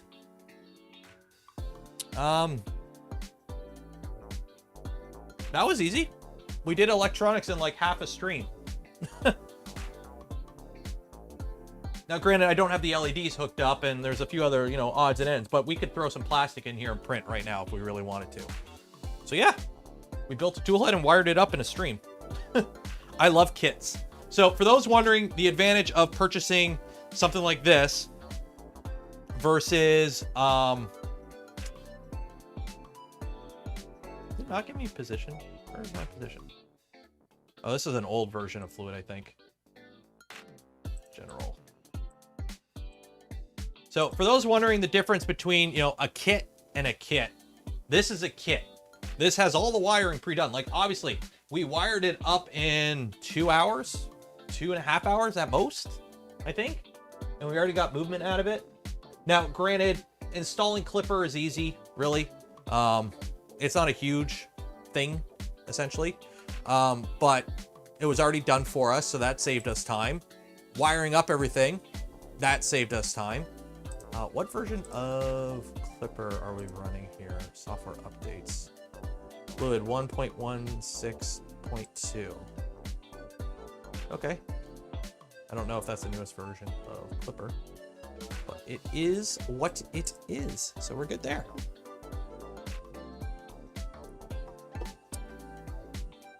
Check my Discord messages after stream. Will do. So yeah, I'll take a little video of it doing a home cycle, post it on the Twitter. So make sure you follow me at 3DP Nero. Next stream Tuesday, probably around noon. I'll post up a notification on my Twitter when I'm going live, and then of course I'll have a live notification on YouTube. So make sure you're subscribed to the channel. Make sure you ring that bell. Make sure you like that smash button, and I don't know, what else am I supposed to say? I think that's all I'm supposed to say. What else is there? What else is YouTube? What is PewDiePie? Yeah. PewDiePie doesn't even make videos anymore. Getting old. Jeez. Okay. You could beat the V0.1 build record. I don't think so. I think we took longer with this because I spent more time talking and I wasn't rushing. The V0 build we got from, it was 8 hours, but I spent about 1.5 hours to 2 hours before stream doing all the heat set inserts, doing all the firmware stuff. So yes and no, we didn't beat it. I don't think we beat it. If somebody wants to go through and add up how many work hours, maybe we're close, but I think that one was quicker. Are you in Canada? Yes, I'm in Canada. Croctor, I'm webcam. I would appreciate it, but I don't need that. I'm trying to find something. I don't know, we'll see. I'm basically at this point, instead of trying to find a stopgap for the replacement. So for those that are just tuning in, my overhead camera is dead. Sensor died in it, but I guess that's what happens when you leave a camera on for like a year, because I always forget to turn it off after stream.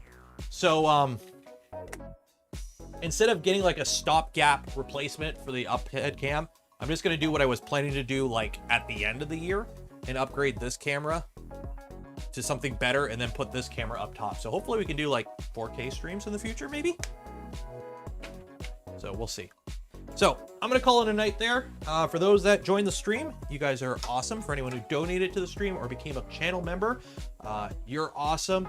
If you want to help support the things I do and the content I create, I have links in the description, Patreon, affiliate links. So if you're planning to buy anything and you want to give me some extra money that doesn't cost you anything extra, check out those. I would not be able to do what I do if it wasn't for you guys. So you're all the reason I am here. Also, I'm very bored on Saturday nights, apparently, and that's why I spend everyone with you guys. So, I will see you Tuesday. Hopefully a video tomorrow, or most likely Monday. And then ERCFA video next after that. So, be safe out there. Wash your hands. Cheers.